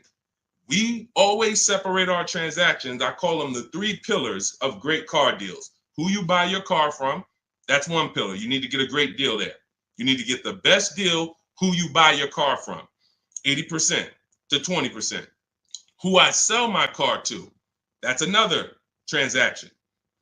And that includes an old lease. We haven't talked about selling leases yet. No one's asked. But we sell leases. If there's equity, we sell them. So if you give that broker your old lease and you didn't do an equity assessment, now they have control of that. And then lastly, if you're not leasing, you're getting a loan, who you get your loan from. That's the 3rd transaction. So there's money in each of these transactions. There might be $7,000 with rebates and discounts in the car you're buying. Could be more. You saw Milligan's deal. She got $27,000 off. It was huge rebates that no one knew about. Then you have money in your old car. You might have a couple thousand equity in your lease or equity in your old car. Now you're giving them control of that. And now the car that you're, if you're getting a loan, the interest rate, you're giving them control of that. If you could have got 5.9, but they're giving you 7.9, then there's markups in your interest rate. There could be $2,000, $3,000 in markups there. So you're giving them control of all of this money. So how do we sincerely know if a broker has gotten us a great deal or not? They're giving us a market report. See, in Cars from Home, in my book, you're going to learn to do a market report. Very simple. 25 dealers in my book, step 5, we reach out to 25 dealers online. Takes us 20 minutes for a new car or a lease. I call it the 25 to 5 because we're connecting with 25 dealers online using my email script, and we're going to get 5 offers minimum. 25 to 5. So at the end of making our deal, everyone who I just showed you has a market report. They know what this dealer said, what this dealer said, what this dealer said, what this dealer said. This dealer didn't have a car. This dealer didn't have a car. This dealer had a car, it was the wrong color. This dealer, then they have these offers so that they know they didn't leave any money on the table. And they do this in 90 minutes. So literally connecting with 20 dealers takes 20 minutes. Using my scripts and all my copy and paste stuff takes 90 minutes to make these deals online. And we know that we didn't overpay. If you're buying your new car, you're looking at all these offers, you guarantee I didn't overpay. If you're getting your selling your old car, what are the numbers from CarMax, Kelly's Blue Book, Instant Cash Offer, Carvana, Driveway, AutoNation, and Car Gurus? What are those 6 offers? If the broker didn't tell you this is what the 6 offers are, this is what your offers are for your old car, they usually have a wholesaler that buys the cars from them. Hey, this person wants to sell a car. Hey, what could you pay me? And then this wholesaler cuts them a check for $1,000, $1,500, $2,000, and then they take the car. They're using their network. They're not taking you to the market. That's the problem with brokers. When I was brokering, I had a network, but it was always trying to expand. But here's the thing, every dealer doesn't work with brokers. Every dealer won't pay a broker. So you might think, well, I paid them $500 or $1,000. They want to also get paid from the dealer. The dealer cuts it. That's why most brokers make deals with the same dealers, because those are the dealers who do business with brokers. They'll cut them $1,000 check, $2,000 check. If you bring them a heavy customer who gets a G-Wagon, they'll cut them a $4,000 check. If that's not in their network, they're not going to shop you to those people. So you're giving control of people, you're giving control of thousands of dollars of your money to someone who's going to control it on a process that you could do in 90 minutes once you learn my strategies. It's no point in you could be a broker. Anybody who uses my strategies could literally go to people in their town and say, hey, man, I'm a master at this. Pay me $500, I'll shop for you. This is how I would broker. I would be getting reports. If I was shopping for a used car, using my strategies in my book, the multiple marketplace strategy, you're able to see the low side of the market. I teach you how to assess what are the low side, what's the high side. I teach you how to narrow it down to your top 3 to 5 choices. I teach you how to get the new car price so you know what the real discount is and what the real equipment is. You could give that to a customer. They'll be like, no one's ever done this for me. That was worth every bit of the $500 I paid you, $700 I paid you. But if a broker is not doing that and giving you a transparent spreadsheet of offers, then they just controlled your deal, sold it to their network, and collected the biggest check for you, for themselves. That's how it works. So get your copy of Cars from Home, my new digital book, 7 steps to saving time, money, and avoiding dealerships. Part of our welcome offer. You get it for 75% off. It'll be in your inbox in literally minutes. You can go to my TikTok bio, my Instagram bio, click the website, or my Facebook comments, or my YouTube comments. Click the website to activate your 75% off. Get your book. You'll have all my strategies for below market leases, paying less than everyone for new cars, used cars, how to get quality cars, high mileage drivers. We got a lot of questions that haven't been asked today. High mileage, selling leases, all of this stuff we haven't talked about.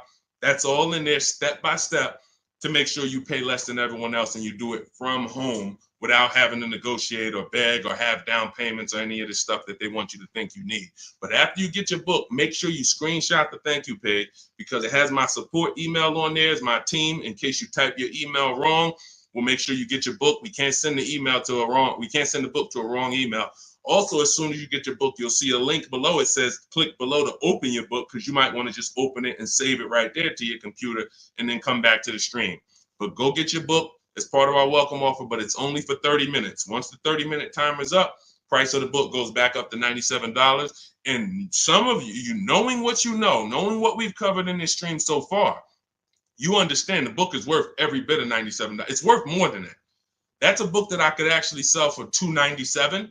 And the people who get it would be like, this book was worth every bit of the $297.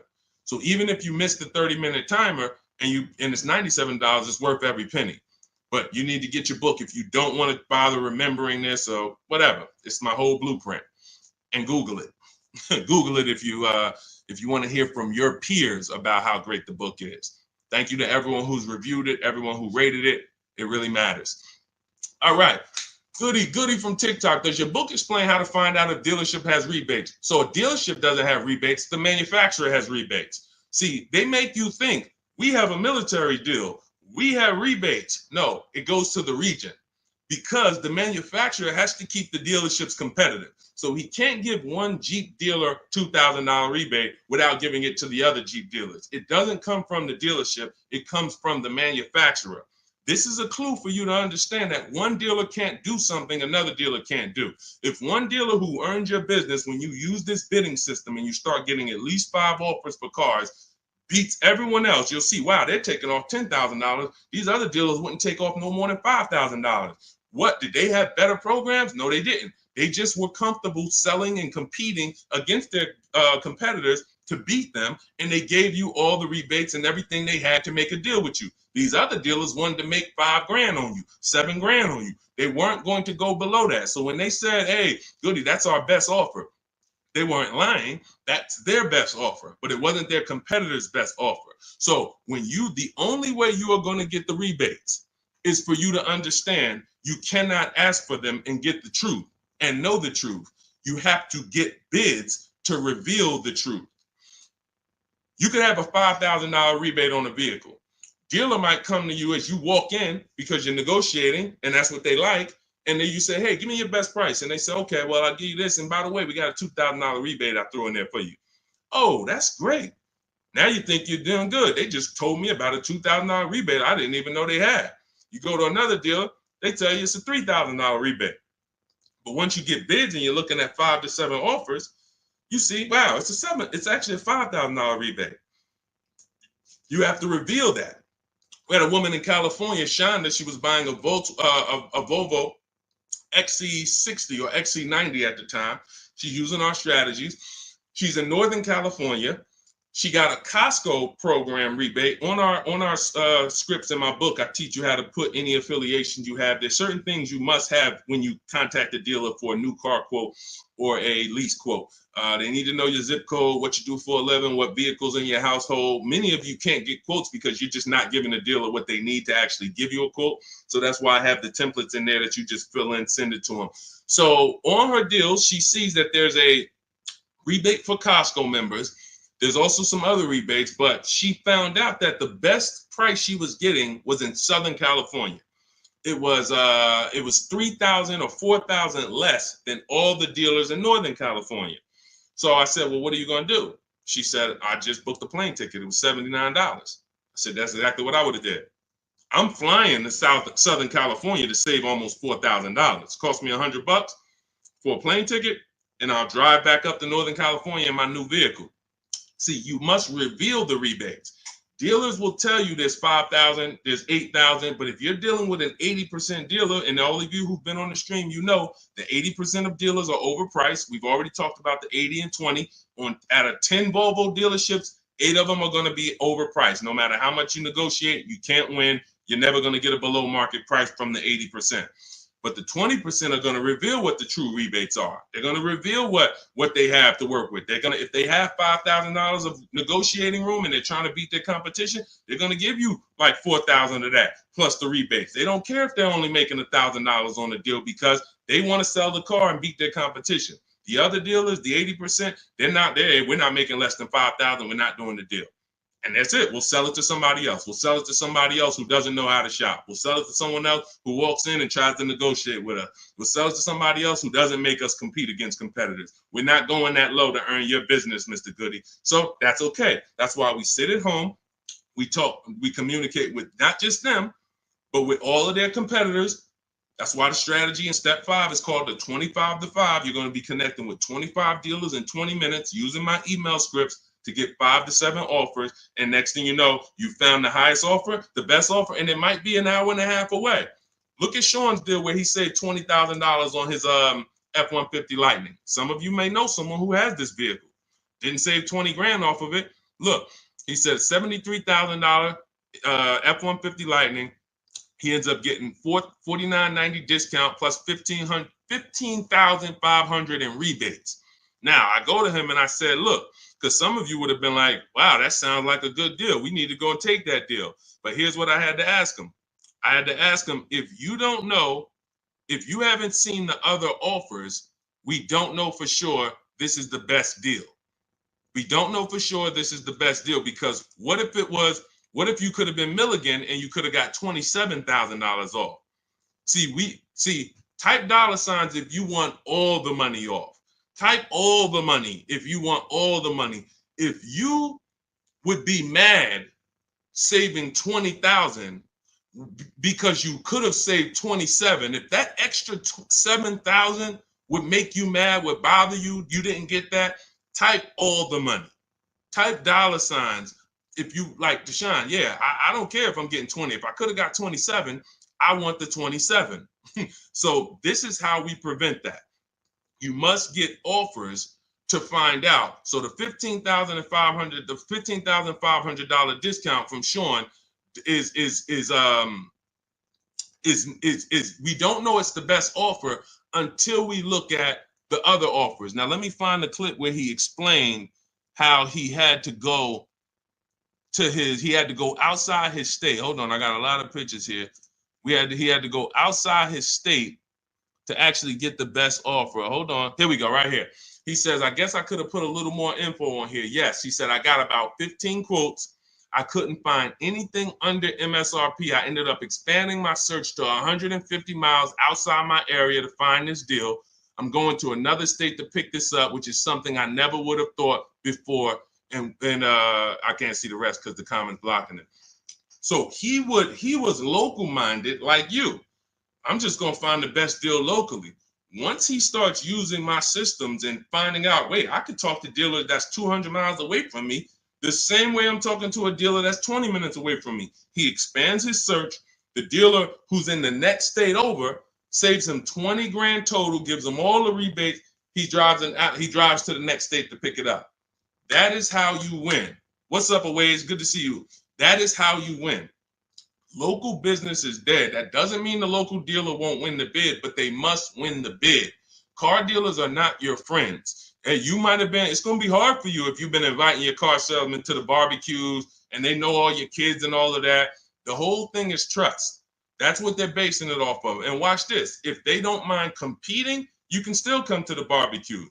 But I need to make you compete with your competitors, because I need to know if the price you're giving me is truly the best price. And if I've been your customer for 10, 15 years and you sold cars to my family, then every time you see we need a car and you see I'm putting you up against your competitors, you should be like, well, that's Mr. Goody right there. You go out, talk to your general manager, go to him and say, hey, look, I know we don't normally sell a car below this, but this guy, he's shopping different now. He used to just walk in and let us negotiate with him, and we make five grand on him, 4 grand, 3 grand, 8 grand. And now he's making us shop. I don't really want to lose this guy's business because they buy a lot of cars. Can we do something to beat all our competitors? Talk to your general manager and get it done. I go to his barbecues, he's invited me over. I know his kids.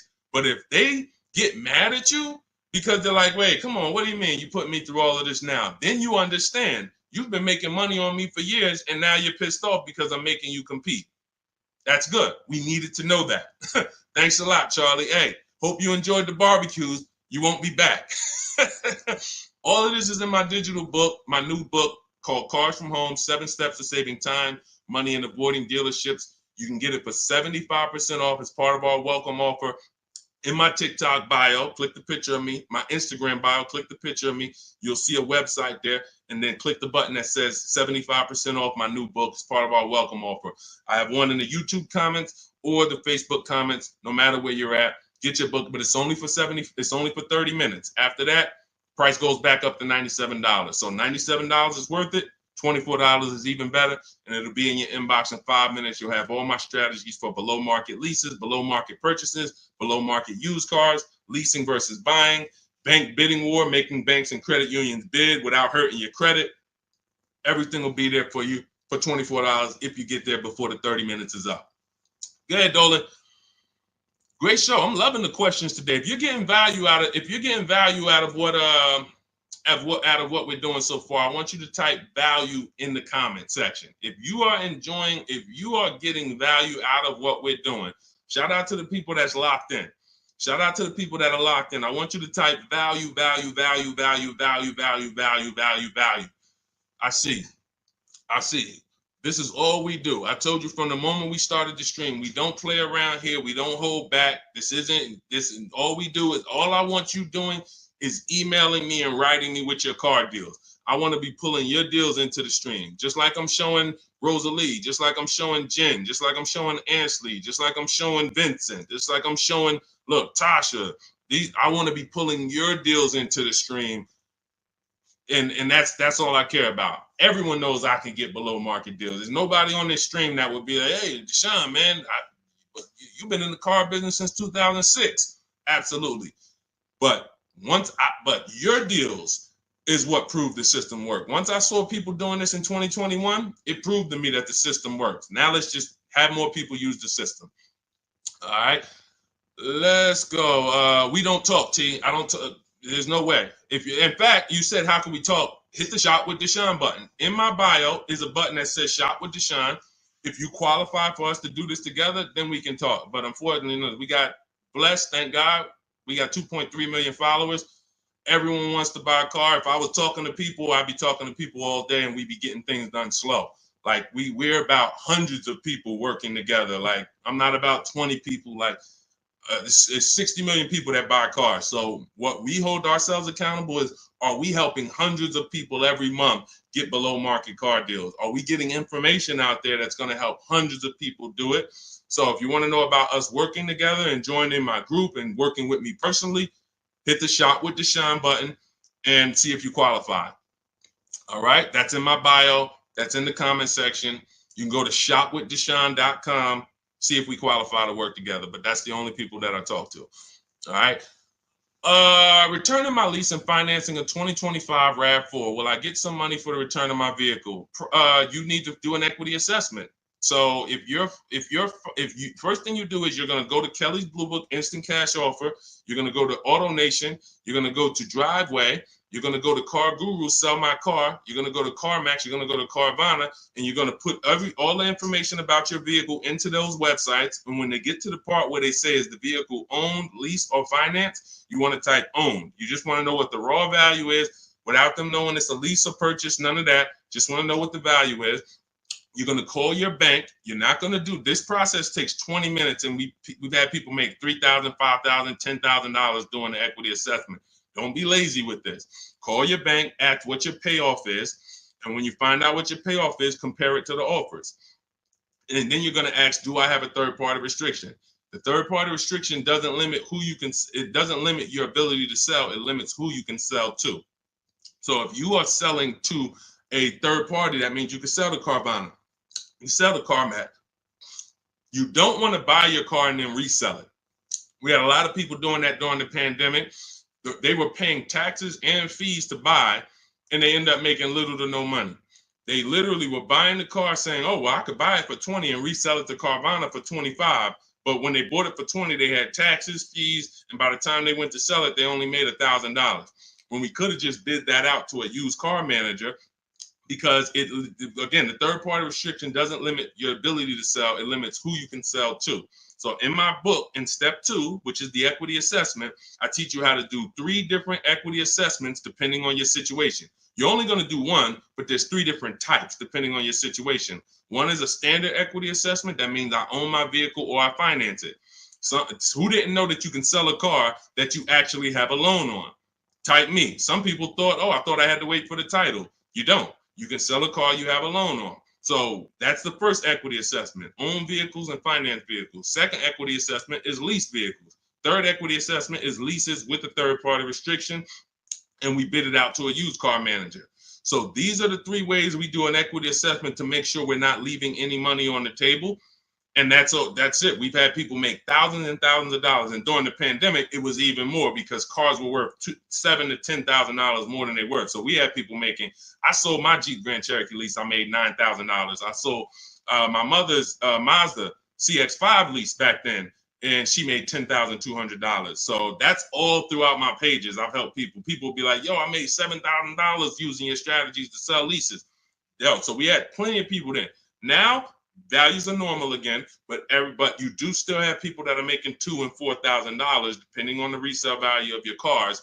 This happens, and some of you low mileage people, you're like, Deshone, I signed up for 45,000 miles, but I only put 20,000 miles on it. Oh, you're going to sell the car, you're going to make money. So we're going to do that's the equity assessment. But here's what I'm also concerned about: you're going from a lease to a finance. You're not keeping your car 8 years. You should not be financing. You're going to pay a lot more. To lease a RAV4 might be $400, $500. To buy that same RAV4 with no money down is going to be probably $800. So you're going to put a whole bunch of money into this transaction to go into a purchase coming from a lease. Very rarely does that make financial sense because you have to have changed your lifestyle altogether. You have to go from, all right, instead of leasing and driving new cars for cents on the dollar, I'm going to go to a purchase. So here's what normally happens. You overpaid for your first lease. They charge you a ton of money on your first lease. You didn't realize that they were charging you a lot of money, and you think that's normal. You think, well, that's just what leases are. You're not doing these deals like Danielle, where you're driving $45,000 vehicle. She got a $44,000 Audi, and she's paying $550 a month. Or Greg, $56,000 Kia EV6. $527 a month, no money down. All of these are no money down deals. You can read the comments if you're on Facebook, if you're on YouTube, screenshot the comments. Look, Maserati, Kimberly's Maserati, $91,000 vehicle, first month's payment. Look, down payment, first month's payment only, $944 a month. That's a 1% lease. Look, Charles, Palisade lease, $48,000 vehicle, $597 a month, no money down. Look, Zafrina, $66,000 Jeep Grand Cherokee, $579 a month. You're not doing leases like this. They overcharged you for your lease. You overpaid for it. And now you're like, well, I might as well buy the car. I've had people say that on comments. Well, leasing, it costs the same amount to buy. Well, you just overpaid for your leases and you think that that's normal. So now you're comparing overpaying for leases to buying. And yeah, it might be a similar price. But you compare these deals, look, Zafrina's 0.88% lease, $65,000 vehicle, that would normally be $1,300 a month to finance, $1,200 a month if she went in there with no money down to finance that. So I'm big, besides the actual returning of the lease and that equity assessment, I'm more concerned about why you're switching from a lease to a finance. And it's usually because you overpaid for your lease and now they talked you into just buying a car because you didn't see any value in overpaying, because there's something I call the 1.5% rule that I created, which shows you when you've overpaid for a lease. You take the MSRP of the car and you just multiply it by 0.015. Your payment cannot be any more than that with no money down at 12,000 miles per year. So if I took my car, if I'm looking at a $50,000 car, the max I do multiply by 0.015. The highest my payment should be with no money down is $750. With no money, and that's the highest. That doesn't mean that's a great deal. I just showed you 1% leases, 1.2% leases, 0.88% leases, but this is where it caps out at. This is where it doesn't make sense to lease the vehicle anymore. You're paying too much money for a vehicle you're giving back. If I multiplied that by 36, I'm paying $27,000 over 3 years for a $50,000 vehicle. There's no value in leasing that vehicle more than that. There's no value. I'd be better off buying it, but we don't do that. We just go pick another vehicle because that vehicle usually has a bad lease program. If you're shopping, if you just went into one dealer and you're dealing with an 80% dealer, then no, you probably just dealt with an 80% dealer. They overcharged you, made $8,000, $9,000, $10,000 on you, and left you out. And you were just like, well, I guess this is it. No, they made a ton of money on you, but that's why you need to learn how to get below market leases. You'll never hear me say you should be leasing cars if you're not keeping your cars 8 years. You'll hear me say, if you're not keeping your cars 8 years, you should be shopping for a below market lease. A below market lease. 1%, 1.2%, no more than 1.5%, getting bids so that you can get all the discounts and all the rebates, and so that you don't end up in an overpriced lease. Below market is all that matters. All of these deals I just showed y'all, if you type them into Google and you saw what the advertisement is for those same cars that we just went over in the last 3 minutes, you would be like, those deals, none of those deals, Danielle, Kimberly, or Maserati, none of them are even nowhere close to what they're advertising those cars for. That's how you know they're below market leases. All right. All of this is in my new digital book, Cars from Home. You get your copy for 75% off. That means you'll get it for $24 if you get there before the 30-minute timer is up. It's part of our welcome offer. It's called Cars from Home, 7 Steps to Saving Time, Money, and Avoiding Dealerships. It's a digital book. It'll be in your inbox in 3 minutes. You can get it in my TikTok bio, in my Instagram bio, in the Facebook comments, or in the YouTube comments for the next 30 minutes. Make sure as soon as you get your book, you screenshot the thank you page. And on that thank you page is the link to open the book. So you can literally open it, start using all of these strategies for the rest of your life. And every time something changes in the market, I update the book. Vroom used to be in the book. Some of you know Vroom went out of business. I went right into the master file, took Vroom out, updated it. If I update a script, I go right into the scripts, update the master file. You open the book. Every time you open that link, it's a new copy of the book. So that's the things I couldn't do with a physical book. Things change. We use online systems. New websites come into the business. Websites go out of business. We need to make sure it's flexible. Every time something happens, we update it. Boom, and you got the latest and greatest strategies. Beautiful. Grab your book, 75% off before the 30-minute timer hits 0. All right, y'all. Listen, we did a lot. I have bad credit strategies in there, Lady Forever. Or no, in your case, you have fair credit. So I like to see you get your credit up to like 660, 670. Same thing with a house. If you got 625, you qualify for some programs. But if you get yourself to a 660, 670, you qualify for better programs. So I like to say with cars, get yourself out of that manipulation zone. That manipulation zone is really the mid-6s. Most people could qualify for tier 1 on a lot of vehicles with a 670 score, 660. And it also depends on your profile. In my book, I teach you about profile. It's more important than score. You know, profile is part one. Your score is part of it, but also part of it is your income. Also part of it is comparable credit. Do you have any car loans that you've paid on time? If you've paid your car loan on time for the last 2 years, It's much easier to get approved for the next car, because a lot of banks will look at you and see, all right, I see you had some trouble with the credit card, but you've never missed a car payment. Those people, that weighs, that matters. So I talk about this in my book. But if you can get yourself up to a 660 score, 670, that puts you in a position to really qualify for a lot of major leases and tier one programs. So, all right, y'all, listen, this has been great. This has been great. We had a lot of great questions today. We'll be back for another stream. All of you who have the book, I want you to send me your deals. When you make your deals, email them to me so that I can bring them into the show. I got a lot more people, a lot of emails. I don't always get a chance to go through my emails because I get a lot of them, but I got to go through a lot of my emails because I have people who are sending me their deals and I haven't had a chance to bring them into the show. But yes, good morning. I got the book already. I'm confused about how to calculate a deal on a used car.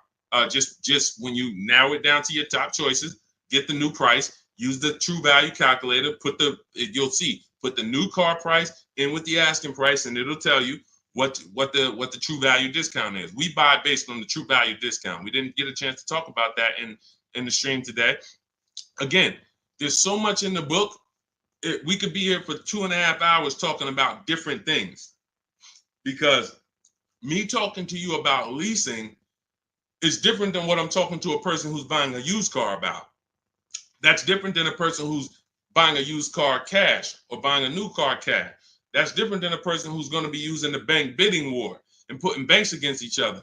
That's different than a person who's going to be coming from a lease, selling their lease. That's different than a person who's going to be selling their lease with a third-party restriction. That's why in my book, you're not reading everyone's strategies. You're only reading what matters to you. I have links where it warps you to the next section that is applicable for you. If you're not leasing, you're not reading anything about leasing. You're on a purchase path and you get to the end of the section and it says, okay, if you're purchasing, then based on this, click this link. If you're doing this, if you have good credit score, click this link, it warps you here. If you have bad credit score, click this, it warps you here. So it's all about making sure you're on a path that is applicable to you, not following a bunch of advice that is for someone else or even a deal you might make later. You'll use the used car strategies, but that's later. Right now, I'm on the lease path. I don't need to read about used cars. This is how you stay focused and get to your goal really quick. But that's how we do. Just follow it again. You got to realize this is a new system for you. You're not used to having a process. So if you need to just go through the steps again, let me make sure. He said, do this first. Let me make sure I did that. Said, go to the websites, open up accounts. Okay. If you didn't go to the marketplaces and open up accounts, you skipped the process. You can't just open the websites and then don't set up your accounts, because now every time you come back to the marketplaces to shop for your used cars, you don't have any alerts. You don't have any new inventory alerts. You're not getting alerts of the new inventory. He says, set up a shopping email so I don't mix it with my personal email. If you go and you're getting offers in your personal email and you're like, Deshone, it's hard for me to get to these offers. Yeah, that's because you got your work email, you got your internet stuff, you got your sites that you've been visiting, you got your newsletters you're a part of, and now you're trying to communicate with 25 dealers in that same email thread. It's never going to work. That's why I set up a shopping email.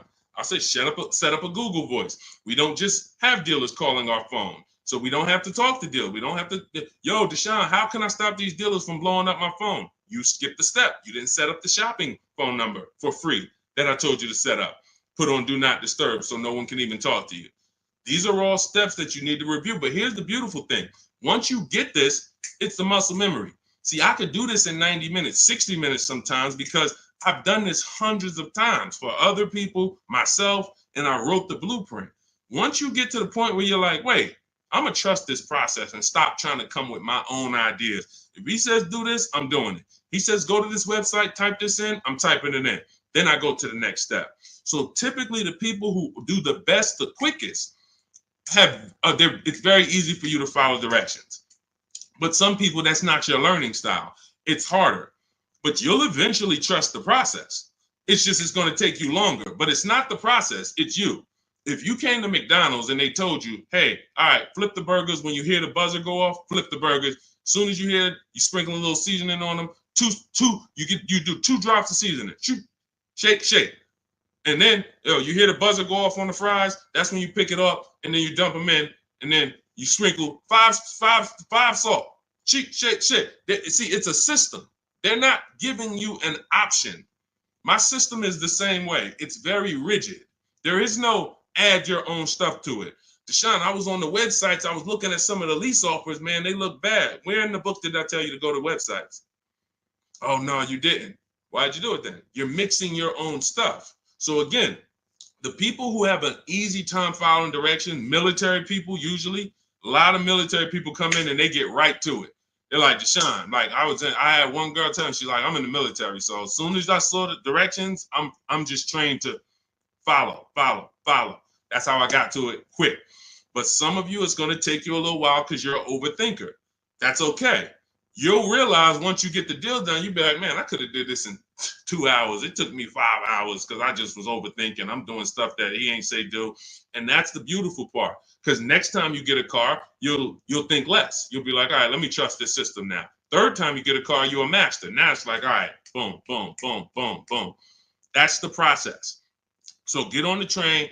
Get your copy of Cars from Home, 7 Steps to Saving Time, Money, and Avoiding Dealerships. It's a digital book, so it'll be in your inbox in 3 minutes. You can start using these strategies for the rest of your life, sharing them with your families, shopping empowered, making dealers and banks bid. You're no longer begging for deals. You're no longer spending an hour in a dealership. My God, I've gotten so many cars. I've never spent an hour in a dealership. Since 2015, I have not spent 1 hour in a car dealership to get a car, not one. And I show you my car deals, I talk about them, I pay less than everyone. Unless you were using my strategies, then we'll probably pay the same amount. But as far as the cars I get, every lease I've gotten, ridiculous. 1% leases, never had to be in a car dealership. So you could say goodbye to Deshone, I never got to spend more than an hour you never spend more than 30 minutes in a car dealership again. That's just what we do. That's just, the system proves it. So go read the book. Go get your copy, 75% off in my TikTok bio, my Instagram bio, the Facebook comment, or the YouTube comments. Click the link and then click the button that says 75% off. Welcome offer. Make sure you get there before the 30 minutes is up. All right, we'll be back. We will be back to talk more. But everyone who got the book, I will see you in the book because you'll be linking the videos with me. You'll see I got a bunch of surprises in there. So go get your book, and I'll see you all on the next stream. God bless you.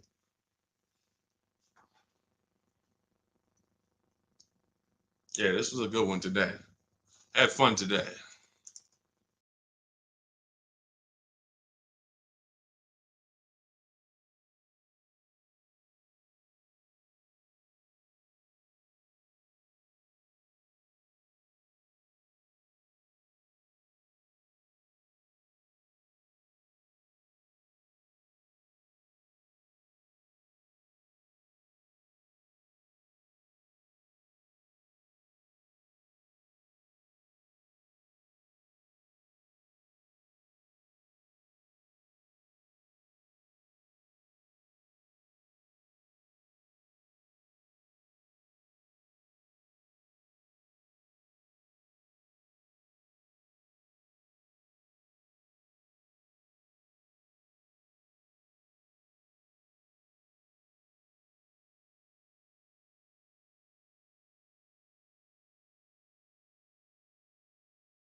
Shout out to everybody who's here.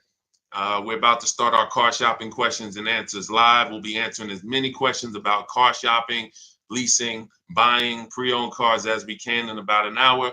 So feel free to start typing them, and we'll get the show on the road. If you don't know me, my name is Deshone. I'm known as Deshone, the Auto Advisor. All I do is focus on teaching people online strategies to pay less than everyone else for new cars, used cars, and leases. I spent 14 years in the car business. In the last 3 years, I've been teaching people like you all around the country how to get below market deals. It's only 3 prices you can pay for any car: market value, above market value, or below market value. My mission for those who are locked in and willing to listen and willing to apply these strategies is for you to pay below market prices for any vehicle that you get. Everything we're going to be talking about is out of my new digital book. It's called Cars from Home. It's already 5-star rated. You can Google it. It's called Cars from Home, 7 Steps to Saving Time, Money, and Avoiding Dealerships. And you can get yours for 75% off as part of our welcome offer. You can get it in my TikTok bio, in my Instagram bio, or in the YouTube comments or the Facebook comments. If you go into my bio, just click the picture of me. Go grab your book for 75% off. You won't pay the normal price, and you'll have it in your inbox in the next 2-3 minutes. But make sure when you get your book, you screenshot the thank you page so you can have my support team's email as well, just in case you type your email wrong. But that's our welcome offer to you, 75% off Cars from Home, if you want the entire blueprint of everything we're going to be talking about. Okay, so with that said, now the housekeeping is done. You guys know that's only a 30-minute offer. So after 30 minutes, that welcome offer is gone. So if you like what you're hearing, definitely go and grab your copy of Cars from Home for 75% off in my bio or in the comment section. So, all right, let's start here. First question, should husband and wife buy together or separate based on better credit? Okay, so there's no right or wrong here, but if you're saying what gives us the best chance for the best approval, you know, you can say, all right, we can go on, we can try to go on together. Could you get approved by yourself? And so I keep my credit into, with no additional debt.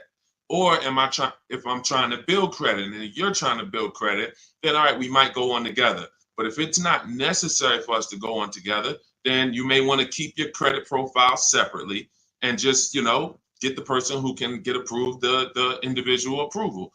But if you are building and you would like to have that payment history on your credit as well, then you can add it to both people's name. It really depends on your personal goals and where you're at. There's no right or wrong. It just depends on your goals.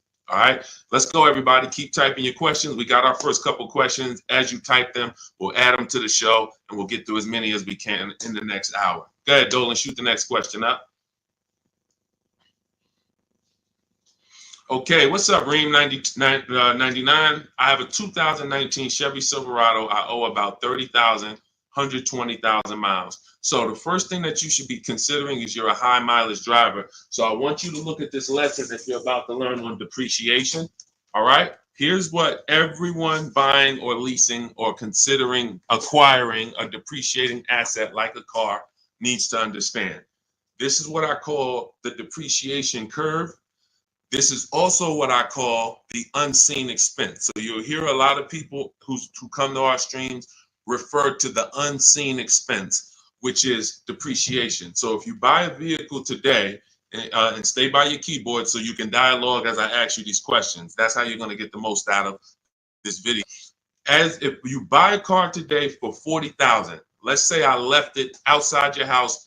Somebody gave you a $40,000 car. You don't have to pay for it, but you don't need it. And you say, look, I don't need it. I can't drive it. You can leave it there, but it's just going to sit there for a year because I can't use it. If you came back a year later, you never drove that car. Remember, we bought it for 40. If you come back a year later, never drove it 1 mile, is it still worth 40? Yes or no? Let's go. Type into the chat fast so we can get this, so we can keep the show high speed. Everybody who's dialoguing, I appreciate you. You usually get a lot out of these because your dialogue. So thank you. No, Gary. No to pull up. No. Okay. All right. Perfect. So we understand. Now, if you came back to that car a year later, you never drove it, and it's worth, let's say 35, 34, whatever it is, you bought it for 40, it lost value. See, because it doesn't matter whether you bought it and didn't drive it, or you leased it, or you owned it. See, when you start understanding depreciation like we're going over, now you can properly assess whether you should lease or buy a car and how you are going to beat depreciation. Because the entire goal for leasing versus buying is which one of these strategies, if I get a below market deal, allows me to beat depreciation based on my lifestyle. So so a high mileage driver, your depreciation ring looks entirely different from a normal driver. So where one driver might be 40,000, they come back a year later, their car's worth, 36, 34. If they didn't drive it, if they put average miles on it, maybe it's worth 32. They're losing money based on their mileage. You might put 30,000 on that car in 1 year. So your depreciation looks like this now. It doesn't look like this. Your car goes from being worth 40 1 year to literally it could be worth 26 the next year because you put 30,000 miles on it. So you have to take into account depreciation differently than a normal person. Everyone has to take it into account, but you have to, any high mileage drivers on here, if you drive more than 18,000 miles, I want you to type HM into the chat for high mileage. This is specifically how you need to be looking at depreciation so that you don't keep flipping out of cars and then coming back with huge amounts of negative equity because you're structuring your deals like you're not a high mileage driver and you're killing your values. High mileage drivers used to come into the dealership with, cars that were 5 years old, got 180,000 miles on them, and they still have big loans left. They still have loans that show they got a loan like a normal driver, 5-year loan, 6-year loan. This is what normal drivers can get based on their ownership. High mileage drivers, you cannot do that because all you're doing is pushing your losses to the back end. You might have a lower payment of $150 less, but what's going to happen is when you go to replace this car in 5 years, 6 years, if it still has a loan, now you're dealing with huge amounts of negative equity that you have to now roll over to your next vehicle or put 10, 15, 20 grand down so that you don't have that going to your next vehicle. So the smarter thing for you to do, Reem, is to figure out right up front, how many years are you keeping your next car? And if you're keeping your next car, like if you give you an example, let's go deeper. If you had kept this same Chevy Silverado for another 5 years, it wouldn't matter. Instead of it having 120,000 miles on it, you'd have probably 220,000 miles on it. The truck could go that long. If you got a good one, a quality one, then you should be able to put that money. You should be able to get that time out of that truck. But because you're a short-term owner, you're considering a short-term replacement. Now you have to take into account leasing. Does it make more sense for me to get a below market lease on these vehicles, pay less, build in my mileage so that I can avoid depreciation? Because if you're buying these vehicles and then you're destroying the value and you're replacing them in 5 years, you're not getting all of that money that you put in that car back out of it. You could have put much less money into it and still driven the truck. So the whole goal is getting out of this stuck in the middle and thinking 5 years, 6 years is a long time to have a vehicle. It's not. You're still in short term because you're still in the big depreciation phase. See, once you get to about 8 years, that depreciation is going to start looking like this. So your truck this year is going to be worth about the same next year. It's not depreciating like this anymore, losing thousands and thousands every year. That's where you want to get to if you're buying.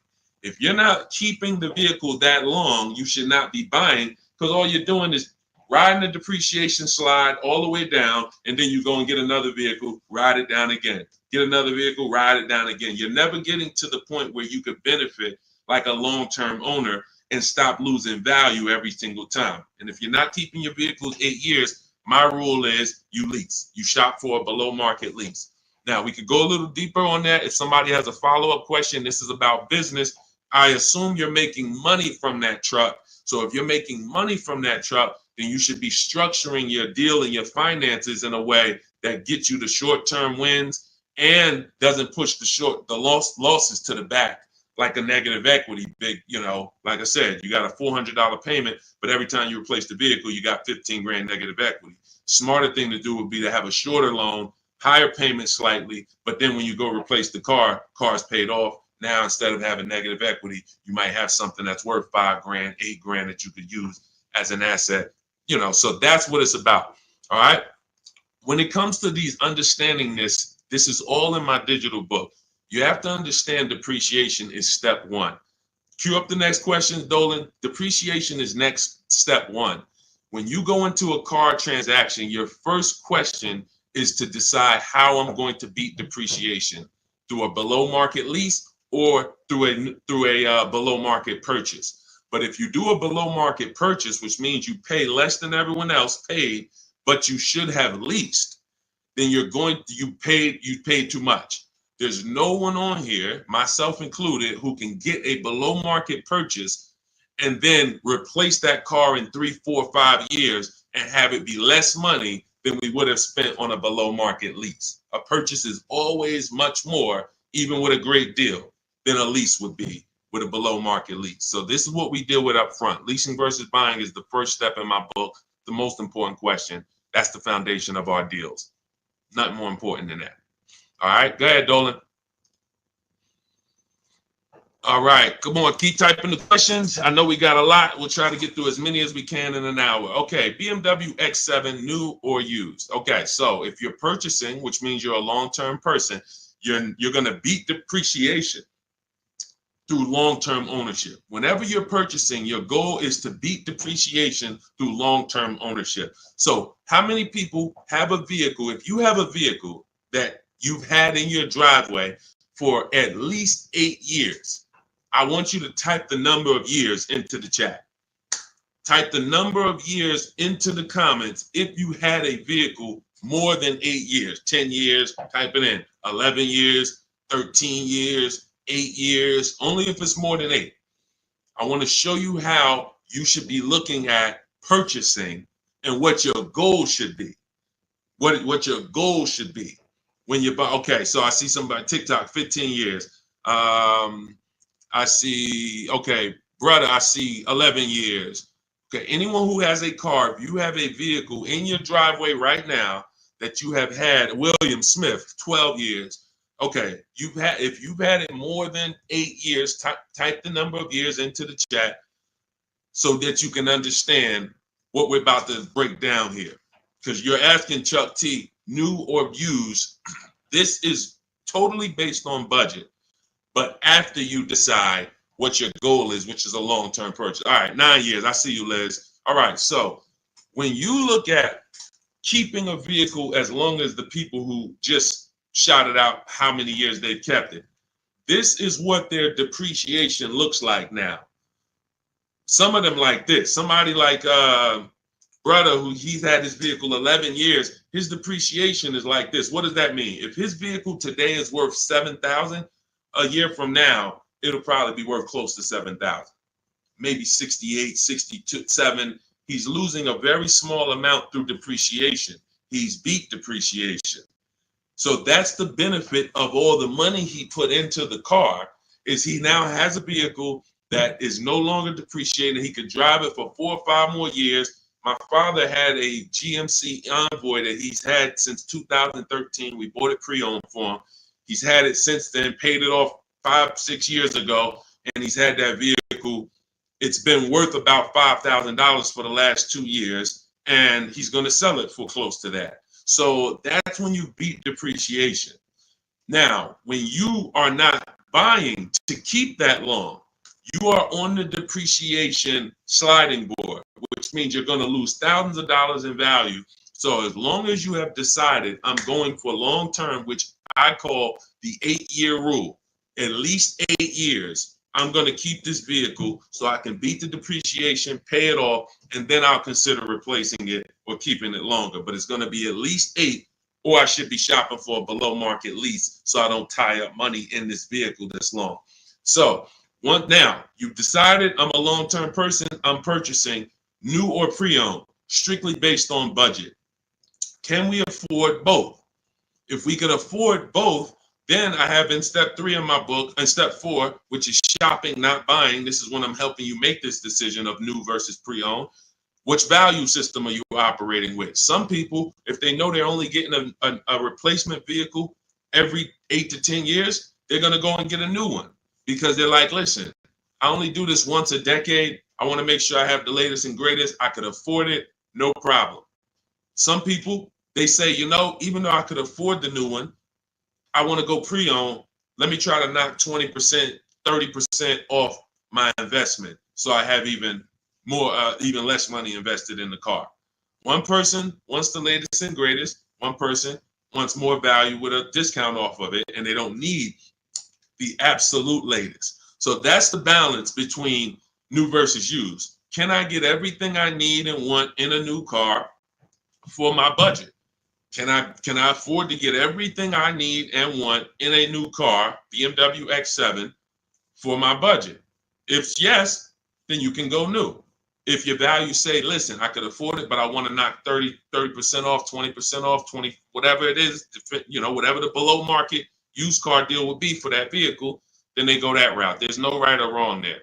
But if you can't afford to get everything you need and want in a new one, then your only option is to go pre-owned.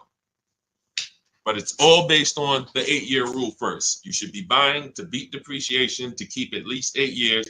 You're buying a depreciating asset. 3, 4, 5 years, 6 years of ownership is losses because you're not going to get the money back in resale when you're depreciating that vehicle the first 5, 6 years and then going and replacing it. You're not getting that money back.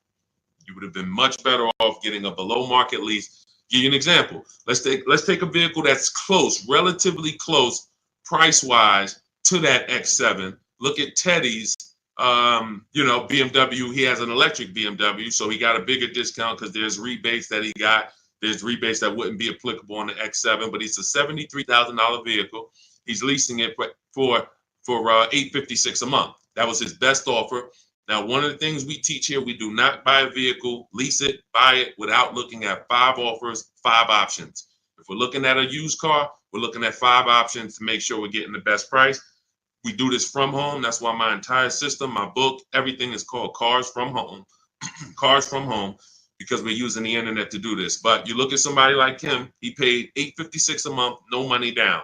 On a $73,000 vehicle, some of you know every $5,000 would be how much? I know I got some new people on the stream, but I'm talking to the people who you've been tapped in. I may have a couple people who know every $5,000 when you're looking at a car is about how much per month.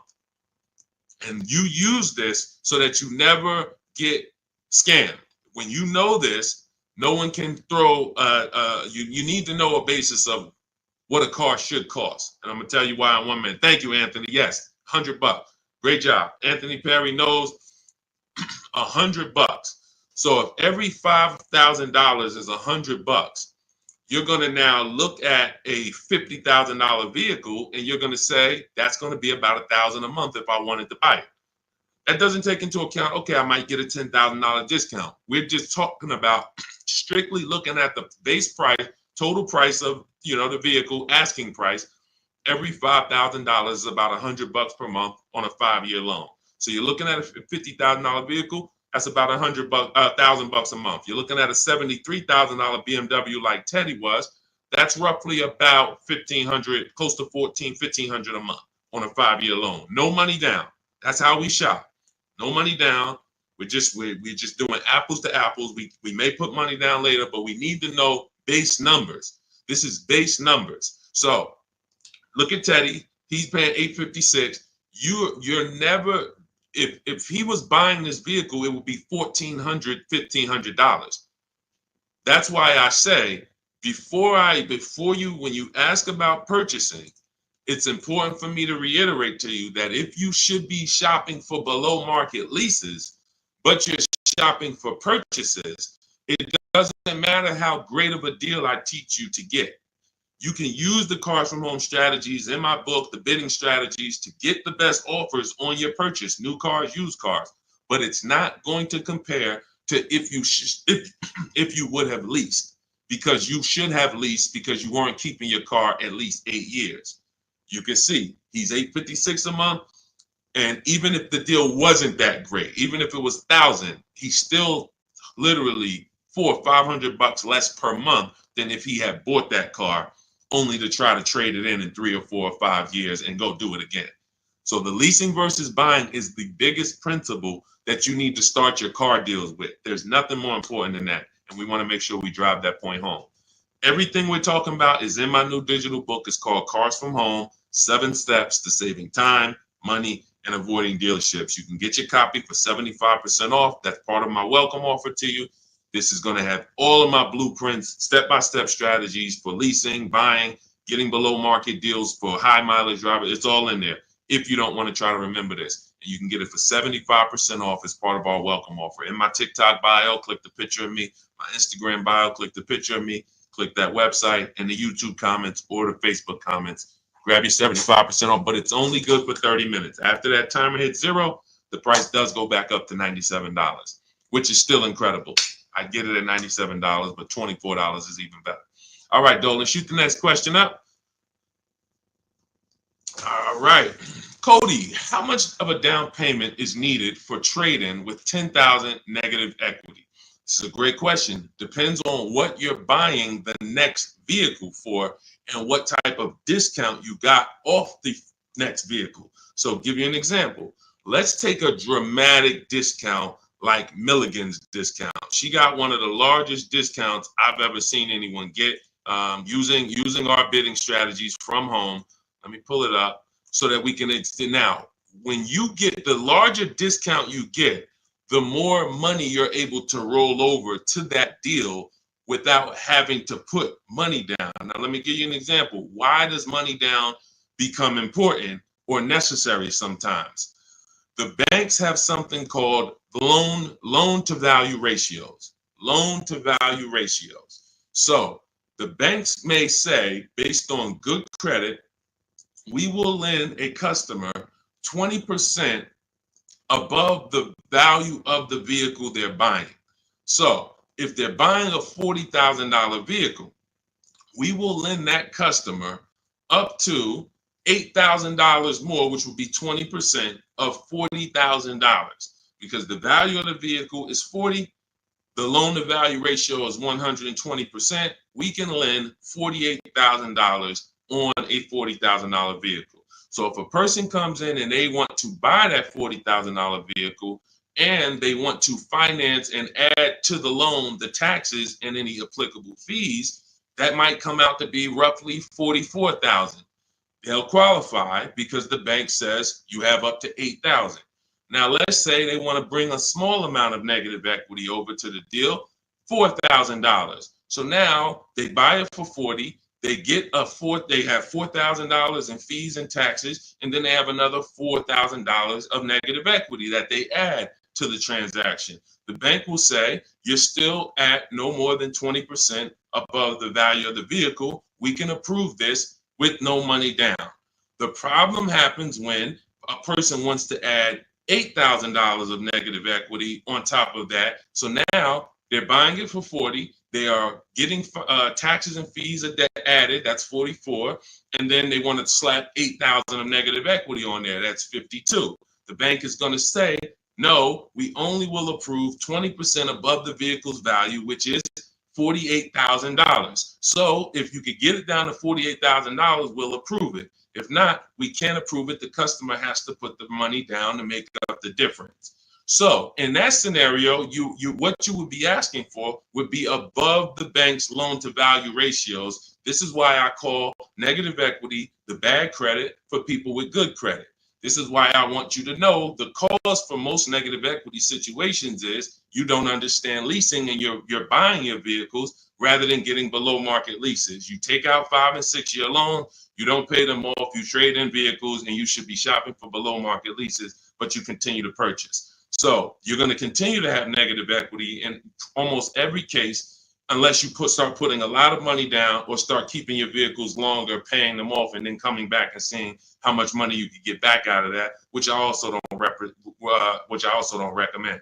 But the last thing, which is very important, especially when you have large amounts of negative equity, is let's say that same $40,000 vehicle, you're using our strategies and you get a $8,000 discount. Or let's take a vehicle. Let's take Milligan's deal. Like I said, in her particular case, she got a $79,000 vehicle for $51,000. This is a Mercedes. It's an electric version. She used our bidding system. She got the biggest discount I've ever seen, and she can put any amount of negative equity on top of this deal because the bank is lending against this vehicle, this Mercedes, based on a $79,000 value. So their loan to value ratios for this vehicle would be 20% above $79,000. So if that's, let's say $80,000, 10% would be $8,000. So you're talking about $16,000 that they would lend above the $79,000. So they're looking and saying, wow, if this is a $79,000 vehicle, they don't care about what the woman bought it for. They don't know that. All they know is when the loan paperwork comes in, we're asking for less than what the loan to value threshold show. And they have other people that go and they pay list price. They go in, they have no strategies, and they just go in and say, all right, it costs $79,000, I'll take it, not realizing that, okay, I didn't negotiate. I overpaid by almost $27,000. That's the market value for this particular vehicle, but the bank doesn't care. The bank just wants to know that when the loan comes in, it's under 86 or $87,000, and they're going to approve it. So the bigger discount you get, the more room you have to move negative equity over, and that's what you want to understand. If I had a large amount of negative equity, I would be choosing several vehicles, using our bidding strategies from home. If you want to do it your way, at least calling around, talking to managers, getting multiple offers. You want to talk to salesmen and managers, you can do that. But once you get the discount, any amount of negative equity that you bring over would now go on top of your selling price. So if you got a $10,000 discount, then you brought $5,000 of negative equity over, you would be well below the bank's loan to value threshold. So it's based off of how much negative equity you have, and then it's connected to how much discount you're going to get off the value of the vehicle, which is what the banks actually base the loan to value approvals on. And if you can do that, you don't need a trade, you don't need a down payment. And I hope that's clear. If you rewatch this, rewatch this segment, it'll be clear to you. If most people understood that and the cost for negative equity, we have a lot better world. Deals. Negative equity is the one thing besides super bad credit where you can walk in with an 800 score. You're not leaving with a car, depending on what your situation is and what car you're trying to get and how much they're charging you for it. You are not leaving with a car. And that's just the sad part. So stay out of negative equity. Get out, stay out of it. All right, go ahead, Dolan. Next question. And I see you, Quintia. We'll get to you asking about Tesla. All right, Miss A, good to see you. Any advice on leasing as a first-time car buyer? Sure. Let's look for something that's mainstream because some banks do not want to be your first lease. When I was at Mercedes, unless you were like, they had a Rising Star program, which was certain college students and, would have, condition. They had to have certain things like 2 trade lines on their credit report, but that's the only people who can qualify to get a Mercedes as their first loan or lease. Some of these, luxury banks or import banks do not want to be the first one, but Honda, Toyota, Chevrolet, Ford, Nissan, and possibly Infiniti, as long as your credit profile is good, you're in that good range, high 6s, low 7s, the better, the higher the better, and you have a solid credit report, that could be 2 credit cards, but you're paying them on time, you're not using up that credit. I would be shopping based on the 8-year rule, which is the first step in my book. The 8-year rule is how many years are you going to keep the next car? That's the leasing versus buying question. And once you make that decision, if you're not keeping the car 8 years, you should be shopping for a below market lease. And I've seen so many people that would buy their first car or they would buy their children their first cars, and they're getting like $400 payments on these cars or $350 payments. That's only a $15,000 to $18,000 car. So they're usually getting, a 4 or 5-year-old, Hyundai Elantra, Toyota Corolla, if they're buying used.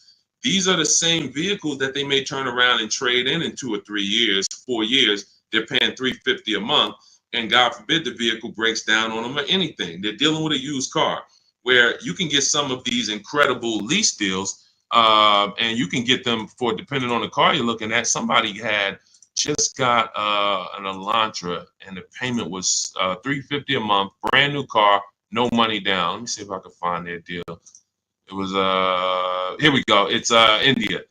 I joined last year. She joined our program. I do have a program where I shop with people. Depends on how you want to learn. You can go to my bio to figure that out too.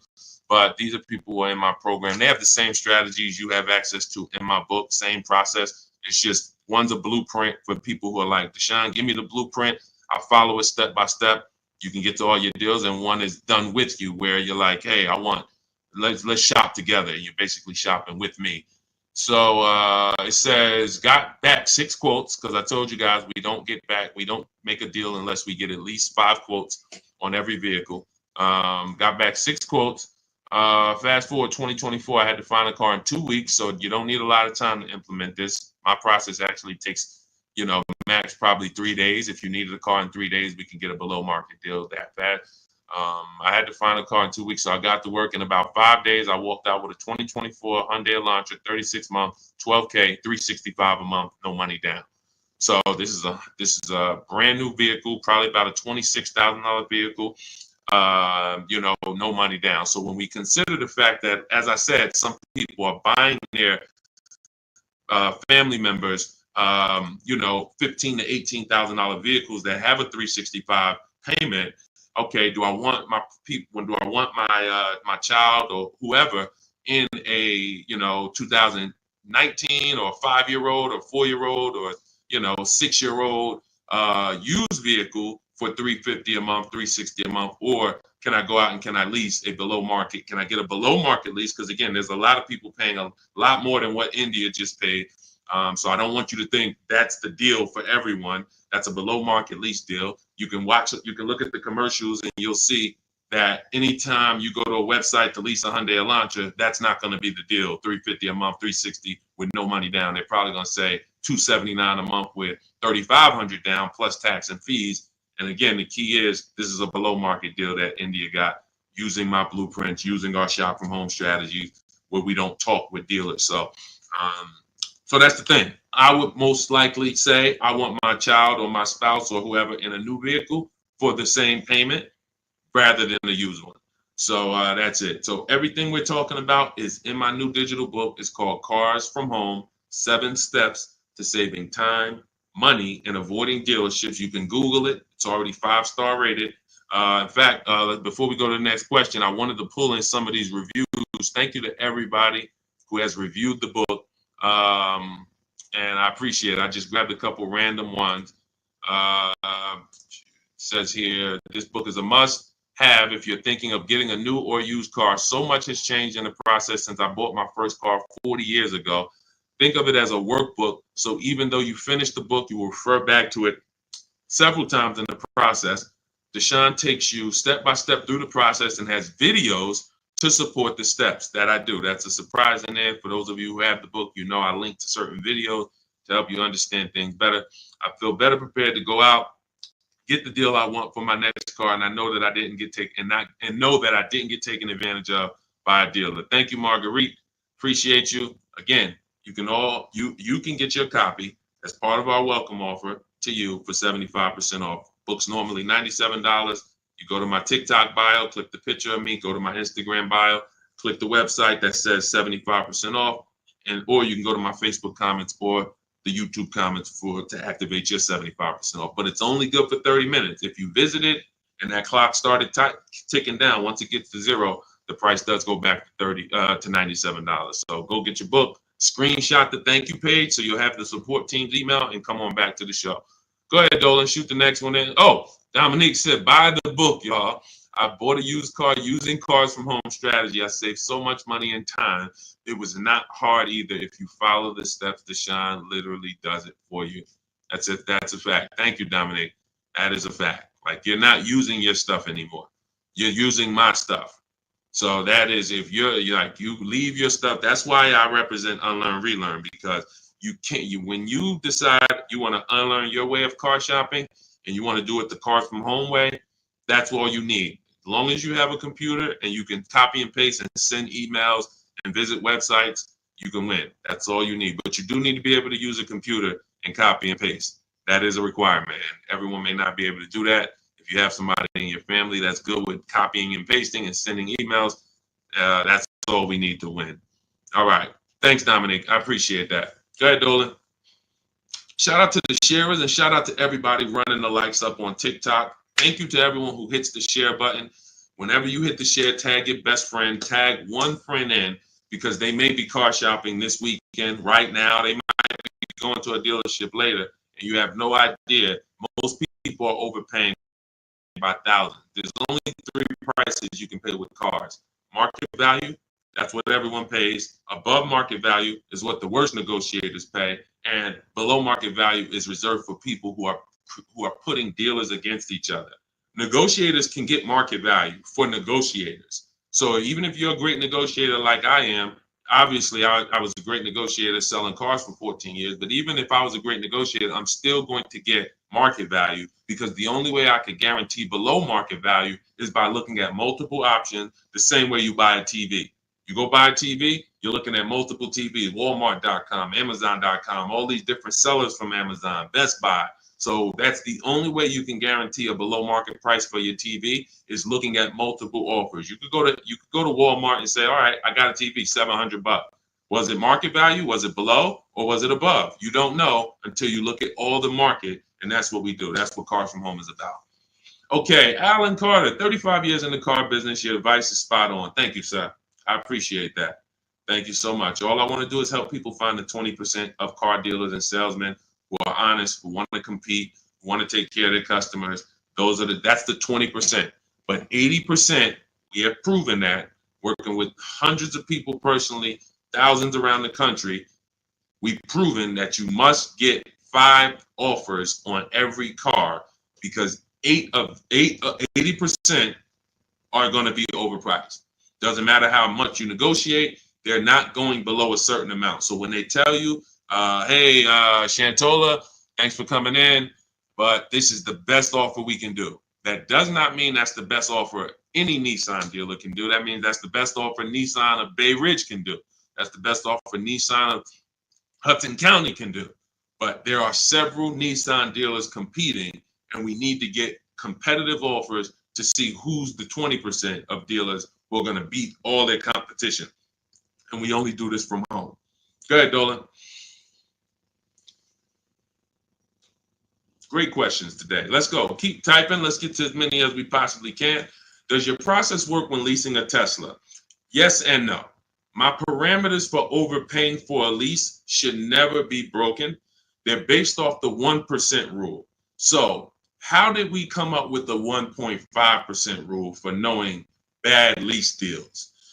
We had to look at what a great lease deal was. And the 1% rule has been around since way before I started leasing cars. So you take the MSRP of the vehicle, the total MSRP, you type that in, and you multiply the total MSRP by 1%. And if your lease payment with no money down is under that, you stole the vehicle. It's a steal. I call it a steal. So we have 3 different ways we look at leases: a steal, a deal, and when it's time to chill. Very simple. A steal is 1% or less. So what does a 1% look like in real life? Look at somebody like Greg. Greg leases his $56,000 Kia EV6 Win, $527 a month. No money down, 12,000 miles per year. Now you can adjust this miles. You can get 15,000, 18,000, 25,000. But the way we shop is based on 12,000 miles per year. That's how we judge the 1% rule. So another 1% deal, less than that. You know, Zafrina uses our strategies, uses what's in my book. She puts the dealers against each other. She gets multiple offers. You can see she used all the scripts, my email scripts. We don't talk. She gets $579 a month on this $65,000 Jeep Grand Cherokee. You look at somebody like, where is Rosalie? Rosalie Ansley is another 1% lease deal. 2024 Infinity truck, $58,000, $554 a month, no money down, right under 1%. And he's driving something he likes. This was a vehicle he got for his father a couple days ago. So this is a 1% lease. So now we say, when I started telling people about leases in my videos, I knew people were going to go out and get bad lease deals because they just literally don't know how to make people bid, and they're just going in trying to negotiate, not realizing a lease is going to look better than a purchase. The only people who really say a lease is the same are people who really are overpaying for their leases, because they'll say, wow, the dealership told me to shine that with their lease deal, it'd be better if I just buy it because it's about the same price. That means they're offering you a horrible lease deal. That dealership is running a horrible lease deal, and they want to try to talk people into buying. But normally a lease, when you look at like these deals, is, you know, these are hundreds of dollars less per month than they would be to purchase, hundreds less. So now we say, well, how do we know a bad lease deal? You're paying too much money for a car you're giving back. It's very simple. A bad lease deal is just that. You're paying too much money for a car or vehicle you are giving back in 3 years. That's another reason we don't do 4-year leases at all. Because when you add up all the payments, you look and say, wow, I leased a $40,000 vehicle and I paid $28,000 for that vehicle over 4 years. Then I gave it back to them. You paid off almost the whole vehicle and then gave it back to them. That's why 4-year leases are horrible. But you're only judging your lease value by how much you're paying over time and how much did it cost me to drive that $40,000 vehicle for 3 years. Did it cost me $13,000 to drive it over 3 years? $17,000 to drive it over 3 years? $20,000 to drive it over 3 years? What did it cost me? And that's what the 1% rule is basing it off of. If you're looking at a $40,000 vehicle, you get a payment of $400 per month. It costs you 400 times 36, cost you $14,000 to drive a $40,000 vehicle over 3 years. That's much less than the normal depreciation of that vehicle. So we go up to 1.5%. So 1.5%, anything above that, you're paying too much for a vehicle that you're giving back. There's no value in leasing that vehicle. And when you compare it to other vehicles, because every vehicle has a different lease program, there's so many other vehicles you can lease and get a lot more value, drive a whole lot more car MSRP wise, and have the same amount of money coming out of your bank account. So that's why the 1.5% rule is our anchor for overpaying. And even though Tesla does not negotiate, Quintiel, because this is all to answer your question, Tesla does not negotiate. You order your car, they have a one price system. When you do your lease for 12,000 miles per year, no money, just giving them first month's payment. You divide that into the MSRP of the Tesla. Is it under 1.5? So I don't care that Tesla. So Tesla doesn't allow us to make dealers bid against each other because every Tesla is going to be the same price from California to New Zealand to New Hampshire to Connecticut. They're the same price. So what we have to say is the lease program good that Tesla is offering? And if I divide my monthly payment into my MSRP and it's under 1.5, closer to 1 the better, the lower the better. But we need to judge that. That's how we would judge that. So when that's the part of our process that would still be applicable when leasing a Tesla. And if you have a vehicle you're replacing, or when that vehicle is up, our system for selling leases, assessing our equity is still applicable because we don't return a lease without checking equity. This is step 2 in my process. If you have a lease, or if you have ever at any point in your life dropped off a lease to a dealership without checking for equity, type me in the comments. Type me in the comments. If you have returned a lease and you did not assess your equity, and matter of fact, I know there's a lot, you might be like Deshone, I didn't even know you could sell a lease. If you didn't know you could sell a lease, just type a question mark. I didn't even know it was even possible for me to sell a lease, much less turn around and have a process for how I sell it or how I analyze. Okay, Faith, I see. I never done that. Dwayne Castro, me. Okay, perfect. So what we do is, this is step 2 in our process.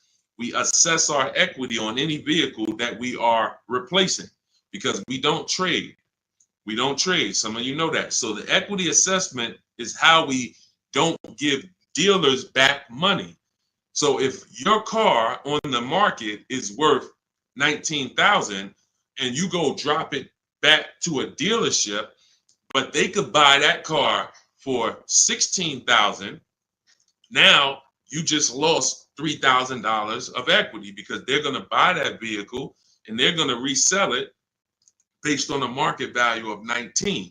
So what we do is we make sure before we return any lease, we are checking the market value, getting 6 offers to see if is the price that a dealer can buy our lease for, is that a price that is a price that's higher than our is our market value higher than the market? Let me break it down like this. Let's say the dealer buyout price is $19,000, but your highest offer market-wise is $24,000. That means you have $4,000 to $5,000 of equity that we could cash out, let CarMax, Driveway, Carvana, Kelly Blue Book Instant Cash Offer, AutoNation, Car Gurus, one of these buyers that we use, this is all in my book. This is step 2. We get these online bids. We're going to let them buy the vehicle and then we'll make $3,000, $4,000, $5,000 once we sell it to them. And I've helped hundreds of people do this. There's several videos on my pages where you can see people that are commenting, man, I use your strategies. I made 7,000, 8,000, 10,000, especially during the pandemic, because every vehicle was worth $7,000 to $12,000 more than it's worth today, more than it would be worth in a real market. And I told people for 2 years straight, once I started talking about this, I said, listen, cash out now. If you have a vehicle, cash out. We help people cash out $5,000, $7,000, $10,000, $12,000, put that money in their bank, release or rebuy below market. And some people can say they capitalize on a once in a lifetime market that none of us have ever seen before. Strictly based on the equity assessment. This is all in my digital book.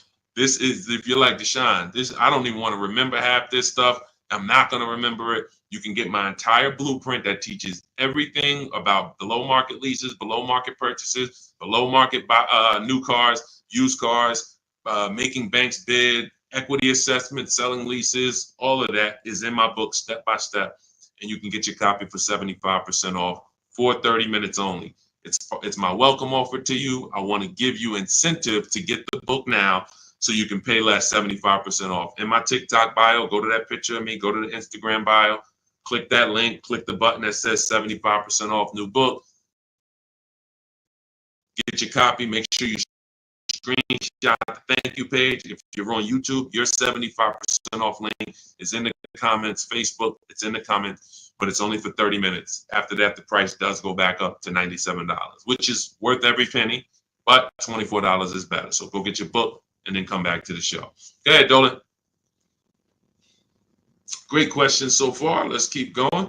Does this work the same way for Canada? Scott, I'm not sure. I do believe that most would be applicable. I do believe that most. The difference is going to be the websites. So we're using our multiple marketplace strategy for shopping for used cars. We're using 8 marketplaces. Used to be 9, but Vroom went out of business. So we're using Carvana, we're using Carvana, CarMax, Driveway, eBay Motors, Cars.com, CarGurus.com, Carfax.com, and Autotrader.com. Those are 8 marketplaces that we use to shop for our used cars. I don't know if they're the same in Canada. I don't know if they're different. When we're shopping for our new cars, we use what I call, what's in my books, it's in step 5, it's called the 25 to 5 strategy. We're going to reach out to 25 dealers online. It takes us 20 minutes. You're using my email scripts. In 90 minutes, you're going to have quotes back from all of these dealers to be able to get at least 5 to 7 quotes. So out of the 25, you're going to get 5 to 7 quotes. That's why it's called the 25 to 5 strategy. We're going direct to the dealers' websites. So I give you links to the dealers. As long as these dealerships have similar websites set up in Canada, then everything is going to be the same. The scripts, the way they communicate, the things they try to get you to do, come in, can I get you on the phone, put one price here, and then, for a used car, and then hope you come in and charge you more later. All of that, if all of that is the same, which I believe it is, then everything will be applicable in Canada. It's just the websites will be different. But Honda's going to have their own dealers' websites, so that's why I say I believe 90% at least is applicable, and potentially more. All right, great question. Go ahead, Dolan.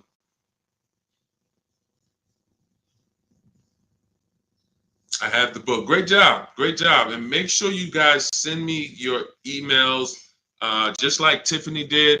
I always use Tiffany because she was the first one to send us an email, and I always make sure I reference her. But everybody who sends these in, I get to bring them onto the show. I brought a couple more. Look, this one is from Christopher. Deshone, thanks so much for these resources. I read your entire book last night. I've already been underway and trying to put my deal together. What a great book. I have my quotes together. Now I'm ready to take the next step with the calculator. I'm a big fan of your channel and your resources. So I have calculators in the book that I invented. We have 5 different custom calculators: perfect budget calculator, lease counter offer calculator, purchase counter offer calculators, true value calculator for when we do used cars. So I think there's 4. Might be one more, but there's at least 4 calculators that we invented. That these, you can't find these anywhere on Google. I literally wrote the code, and so that's what he's talking about when he talks about the actual calculators that are in there for you guys. So yeah, send me all your details. I love reading stories like that. Okay, Stos, what if I have a 600 credit score? How much is that lease deal that they're going to give me going to go up by? It's a great question. So if you are not in a position to lease because you won't qualify for a lower tier approval, a tier 1 approval, which is basically the best offer. Most leases are they're offering the lease based on tier 1 approval, which you don't need to have perfect credit for. That's not a super tier approval. That's not A1. There's tier 1 and then there's tier A1. So A1 is going to be a super tier, which is usually applicable on limited inventory cars. It's not important, but most vehicles, they're going by tier 1. And so most people can qualify for tier 1 with a good credit profile. But if you don't get tier 1, the payments can go up significantly. If you get tier 3, tier 5, some banks have 6 tiers. So the payment can go up by $100, $150. That's why we always have backup offers. So in case someone tells us, hey, your payment's going up by $80, we go to our backup offer. We give them a chance to actually see are they lying to us? Are they just trying to take a shot at us? Because sometimes they are, sometimes they're not. But if I can't qualify for a lease, what I'm doing is buying what I call in my book a smart card. This stands for saving money at the right time. Saving money at the right time. It's not the little smart cards that you may be familiar with. What I'm doing is setting myself up to lease. So I'm going to go get the least expensive car that I can get a loan on. That is the goal of a smart car, to have the least expensive quality car. It must last. Car cannot be breaking down. It's the least expensive quality car that I can get a loan on. $10,000 loan, $12,000 loan. So now I'm going to get the smallest car that I can get, maybe like a Hyundai Elantra or something that was like 24, 25,000 new. And I'm looking to get it around 10,000. So it doesn't have to be too old. Now I'm getting that vehicle. I'm going to drive that vehicle for 2 years, establish a payment history. My payment should be no more than $250 a month. You're talking about a $10,000 loan. So now I got an easily manageable payment. I got a car that is dependable. I trade out of that into a lease in 2 years. But what some people do, which is what I don't recommend you do, when you're trying to qualify for a lease, that should be the goal. It should be, I'm buying this vehicle right now that I'm getting is going to set me up for my lease in 2 years. Now, some people will go, I just got to have what I want now. And they'll go and they'll get the Dodge Charger with the Hemi engine, or they want but they know that, all right, I'm going to go and get a $25,000 vehicle. But because you have a lower credit score, you're going to pay 18, 20, 25% interest. So now when you go to replace that, first of all, in 2 years, you got to make it to 2 years with a high payment, a car that most likely wasn't a quality car, because you're stretching. When I say you're stretching, if you're trying to get a $25,000 Dodge Hellcat, that vehicle probably has 80,000 miles on it, no warranty. So you're getting you're not getting a quality one. You're getting the one you can afford, which is going to be high miles, older, and now you have this high payment, high interest. So when you go to replace that car in 2 years and try to go into a lease, you're going to have a huge amount of negative equity, maybe $8,000, $9,000, $10,000, $15,000 of negative equity.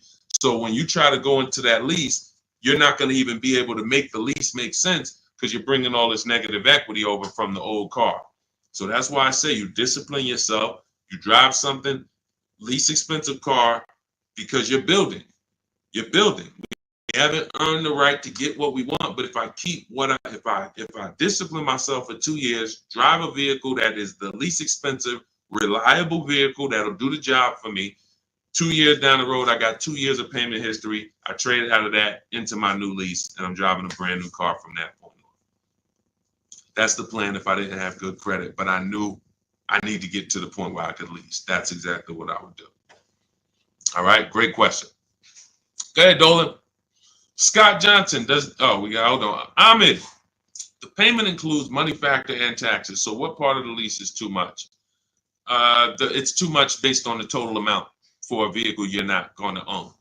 So when I leased my $35,000 Jeep Grand Cherokee, I got it for $330 a month. This was in 2018. So 2018, I paid $330 a month, and then I drove off. It was a 39-month lease. So over 39 months, I paid $12,870 for a $35,000 vehicle. Plus taxes and fees, it would have been probably $39,000. So $12,000 it cost, $12,870 it cost me. When you are leasing, the only thing you are considering is how much does it cost me to drive this vehicle over 3 years. The lower, the better. And that's how I look at cars, and that's how I teach all people who do cars from home, all the cars from home insiders, look at leases and say it's a value play. That $40,000 vehicle, what's the below market lease on that? We get below market leases by making dealers bid. That's what the whole cars. That's a huge part of what the cars from home system is. You're not going to get the below market deal negotiated because you don't know what the market is. 80% of dealers are overpriced. So 4 out of 5 dealers are not going to give you a below market offer. They're going to hold more profit. They'll give you a discount, but they're not going to beat all their competition and give you the biggest discount. That's why we get multiple offers. Once we look at the below market lease, we can determine how much we're paying for this vehicle over a 3-year period. And the lower the better. Because again, we're comparing it to the 1% rule. So the 1% rule has been around. It's literally, I'm driving new vehicles for cents on the dollar. A 1% lease, $400 a month for a $40,000 car, no money down.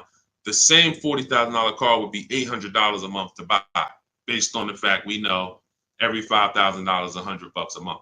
So $40,000 on a vehicle, that would be $800 a month. That's not including taxes. So you're talking $800 a month, $850 a month to buy a $40,000 vehicle on a 5-year loan. A 1% lease is $400 a month. So we're always judging the lease by how much am I giving them over a 3-year period to drive this vehicle. And, there is a point in time where you're paying too much for a vehicle you're giving back. And that means you signed a bad lease deal. Go ahead, Dolan. All of this is in my book. I teach you about the 1.5% rule and why we don't sign leases over 1.5%. All of this is laid out step by step. That's a huge part. When you hear me say rules, the 1.5% rule, the 8-year rule, these are principles. These are boundaries in our Cars from Home blueprint that we don't step over. We don't. And there's one thing, if you step over, great. That's on you because you're an adult. But it's another thing to know you're actually stepping over a boundary. And that's what we didn't have in the past. We didn't have boundaries that we knew we were stepping over. When is your loan too long? Well, in real estate, you have boundaries. That's why who would sign up for a 40-year mortgage? Type me. Do I have anybody in here willing to sign up for the 40-year mortgage? Anyone? Anyone willing to sign up? You're a smart person. Anyone? You could get a $600,000 house for the same payment as a $400,000 house potentially. Anybody signing up for a 40-year mortgage? What about a 50-year mortgage? What about a 50-year mortgage? No. Most people know, Deshone, the longest mortgage we're gonna get is a 30-year mortgage. Some of you go for 15 years to pay it off quicker, but you're not doing 40, you're not doing 50. Because that means I can't afford this vehicle. Boundaries. That's industry established boundaries. That means I can't afford this house. If I have to take a 40-year mortgage, 50-year mortgage just to afford it, I can't afford it. That's the same thing we bring. That's one of the boundaries we bring to car buying. We don't do loans longer than 72 months. 6-year loan is the longest loan that we will do on a car. It just leads to problems. Most of the people who've had problems with cars, horrible problems. They still have loans on them. Cars breaking down. They should be putting money to the side every year for maintenance, but they can't because they're still making a $500, $400, $800 car payment, and the car is 11 years old.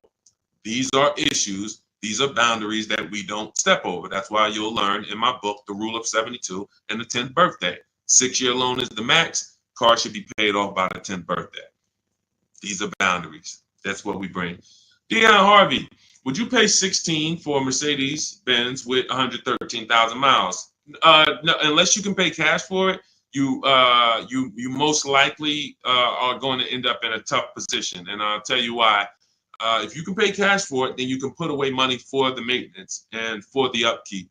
When I sold Mercedes, and I sold them for 5 years, the people who I would literally run into that were in tears were people who the service department told, you have a $4,000 repair, plus you need brakes, plus you need an oil change. So oil change on the Mercedes is $200. Brakes could be $2,000. Then you have a repair because you don't have a warranty that could be your navigation system goes out. That could be $3,000. So literally you're looking at $6,000 and you still have a car payment and you still have insurance and you still have gas.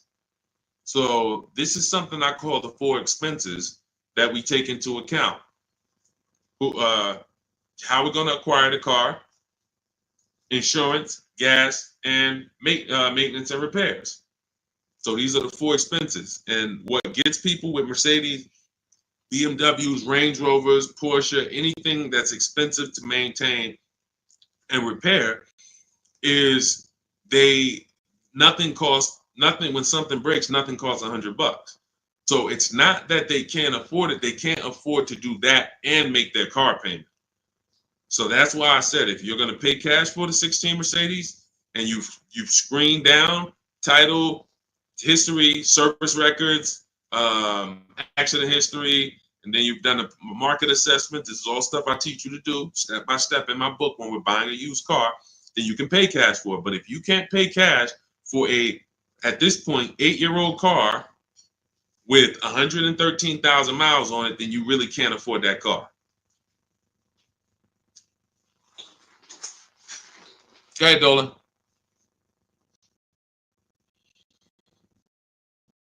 Any Euro car after $100,000 is a money pit. That's why you can get them cheaper. And listen, if you know, you can have vehicles that were well taken care of by people and they just went to upgrade their model. There are plenty of people who baby their cars, their BMWs, their Porsche. They've done all the maintenance. Now they get to 100,000 miles. They might have had it for 8 years and they're ready to sell it. And it's a great opportunity for someone else to buy. But you have to be able to afford these cars. And you have to be able to avoid, if you can't afford to repair and maintain them, then you can't afford these cars. So that's the principle. And again, I'm somebody who's worked. My most expensive car I ever sold was a $435,000 SLR McLaren. So I've had plenty of people who had, $200,000 Maybachs and, $180,000 S63s. Like, there are principles of affordability that safe people, conservative people follow to make sure they're not getting in trouble buying these expensive vehicles. And then there's people who don't have these principles and they're buying less expensive vehicles, lack of quality, and they're basically shoehorning their way into the vehicle with a loan, but they can't afford the vehicle because they can't afford to maintain it. And they can't afford to pay it off in time before things really start going wrong. If I got a paid off Mercedes or paid off Range Rover, but I'm putting, I was paying $700 a month to buy it, but now it's paid off. So now I put $300 a month to the side in an emergency fund. So when something breaks, I go to my emergency fund. Okay, my car needs this, my car needs that, but I'm not making a car payment anymore, so I can afford the maintenance. Problem is, when you're making a car payment and things start breaking, that's the problem. That's what we want to stay away from.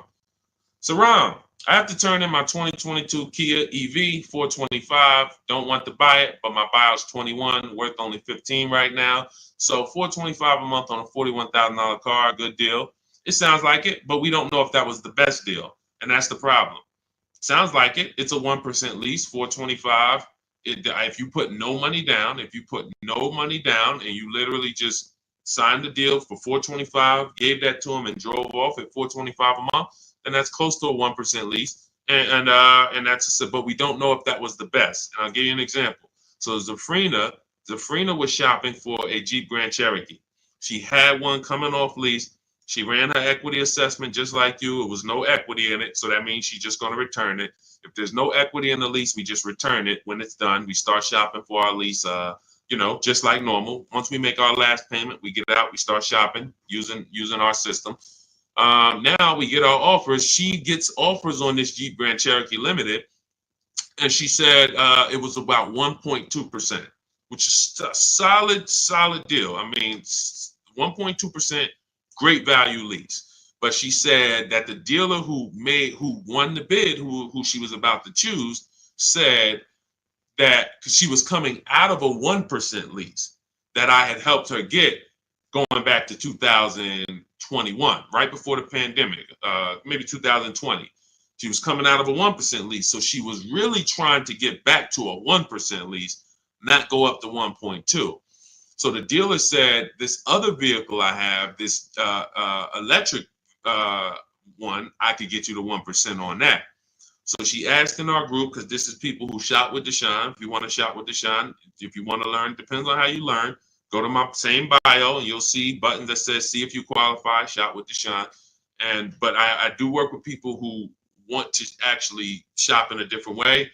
Blueprint is for people who like blueprints. If you are a blueprint person, Deshone, give me the blueprint. That is my Cars from Home book. It's the ultimate blueprint to below market deals. That's why I show all of these people who actually used it and wrote about it, and you can read the reviews on it. But when you see these Facebook posts, these are people who have been working with me and in my private program. But anyway, let's get to the point. She now says, should I take the 1% on the different vehicle? I said, you got to you have to reach out to all the dealers that emailed you about the original Jeep Grand Cherokee and now give them a shot, because now that guy might be offering you 1%, but you don't know, is that the best deal? Just because he was going to give you the best deal on the normal version, he beat everyone else. That does not mean he's giving you the best on this electric version. He could be using this as an opportunity to make a little more money on you. So she connects, sends out my scripts. We have this contact script, very simple to use, copy and paste. She sends it out on the electric version. The winning bid comes in at $579 a month, which ends up being a 0.88% lease. So yes, when we look at a 1% lease, we might say, hey, when you're asking, hey, this was a 1% lease, was that a good deal? Yes, it is a good deal. Yes, it is a steal. 1% is a steal. Does it mean 405 was not available on this vehicle? No. Does it mean 395 wasn't available on this $41,000 vehicle you got? No. And there's no way for us to know that unless you followed our process and you know there was no better offer than this offer. That's when you know. And that's all we care about. We want to guarantee we got the below market lease. We want to guarantee we saved all the money and got the below market discount on the purchase. We want to guarantee that on our used car that we're buying, we got the below market price. And that was the least expensive option within 100 miles of me, 150 miles of me. That's what we roll. And that's the Cars from Home system. So everything in this stream is sponsored in my new digital book. This is not, I don't wing it. And the beautiful thing about what you're going to do with Cars from Home is you're no longer going to be winging the process. This is the second most expensive purchase that many of you will make. And some of you who don't own a home, this is the most expensive purchase that you have made so far. And every single time you make a 5-figure decision on a car, you add these up and you can see I've made $100,000 in car buying transaction decisions over my lifetime. What is my process for getting below market deals? What is my process for not paying what everyone else is paying? You've winged it, but you're no longer going to wing it. This is a 7-step process. In the book, I have links where you can stay right on task. If you're on the lease path, you're not looking at new cars. You're not reading about purchasing used cars. If you're purchasing a used car, you're not using the system on leasing. You're not using the system on new cars. You're on the used car path. That's the way the book is. It's linked and it warps you to the areas so that you can stay on task and not be learning everything about leasing and buying and used cars and new cars and bidding. Or you don't need to learn all that. We just need a path for you that you can follow step by step to get to your below market deal. And that's the way the book is set up. So it's 5 stars. You can get your copy as part of my welcome offer to you for 75% off. It's normally $97, but for 30 minutes only, you get yours for $24. That's 75% off. It'll be in your inbox in 5 minutes, and you'll have everything for the rest of your life to use when it comes to leasing. If your spouse wants to buy, your child wants a used car, you can open this blueprint up at all times and use these strategies that you paid $24 for. Now, if you missed it and you didn't get there before the 30 minutes is went to zero, then you'd have all these strategies and you paid $97 for it. It's still a win. It's still going to be in the top 3, top 5 most valuable books you've ever owned to your bank account. That is the biggest thing. This book being valuable to your bank account. So go get your copy for 75% off. Click that picture of me in my TikTok bio. Click that picture of me on Instagram. Go to that website in my bio, and then you'll see the button that says 75% off welcome offer. YouTube, you have a comment in the, you have a comment for your 75% off in the comment section. Same thing on Facebook. Get there, use it. Make sure you send me all of your deals. Email me with your deals. Every time you make a deal, I want to see it. Deshone, look at this deal. My biggest thing is seeing the money you are paying for these cars. I want you to be like all of these people who send their deals in. Look, this is what it's about. I don't want you just getting a car. We'll be excited about the car too, but I want you just as excited about the deal you got, because once you see below market deals and you see how different they are than market value deals, or God forbid above market value, you're going to see that you'll never go back. And then I just want you to send me, I want you to help me see what every below market deal look like. Right now, we know the below market deal on this Mercedes that Milligan got is $27,000 off. That sets the market. So if anybody got this same vehicle, the same vehicle that she got, and you didn't get $27,000 off, you overpaid. You know, we know Sean set the market on this on his F-150 Lightning. Some deals are, look, Kimberly set the market on this Maserati Greco that she got earlier this year. She said, look, it was $20,700 off. They gave her sitting at home, getting a bid, a brand new, never before owned. She's the first owner. She got $20,700 off. That's the market value of that vehicle at the time. If somebody got $10,000 off, they paid. That's an average deal. They overpaid by $10,700. So we get to set the market for these vehicles using these shop from home strategies, and that's what I want. I want you empowered. I want you guaranteeing that you save, that no one else paid less than you. And that's the empowerment. You do that right from home, right from your living room. So I will see you all on the next stream. Grab your book. I'll see you inside the book. And God bless you. Let's keep unlearning and relearning.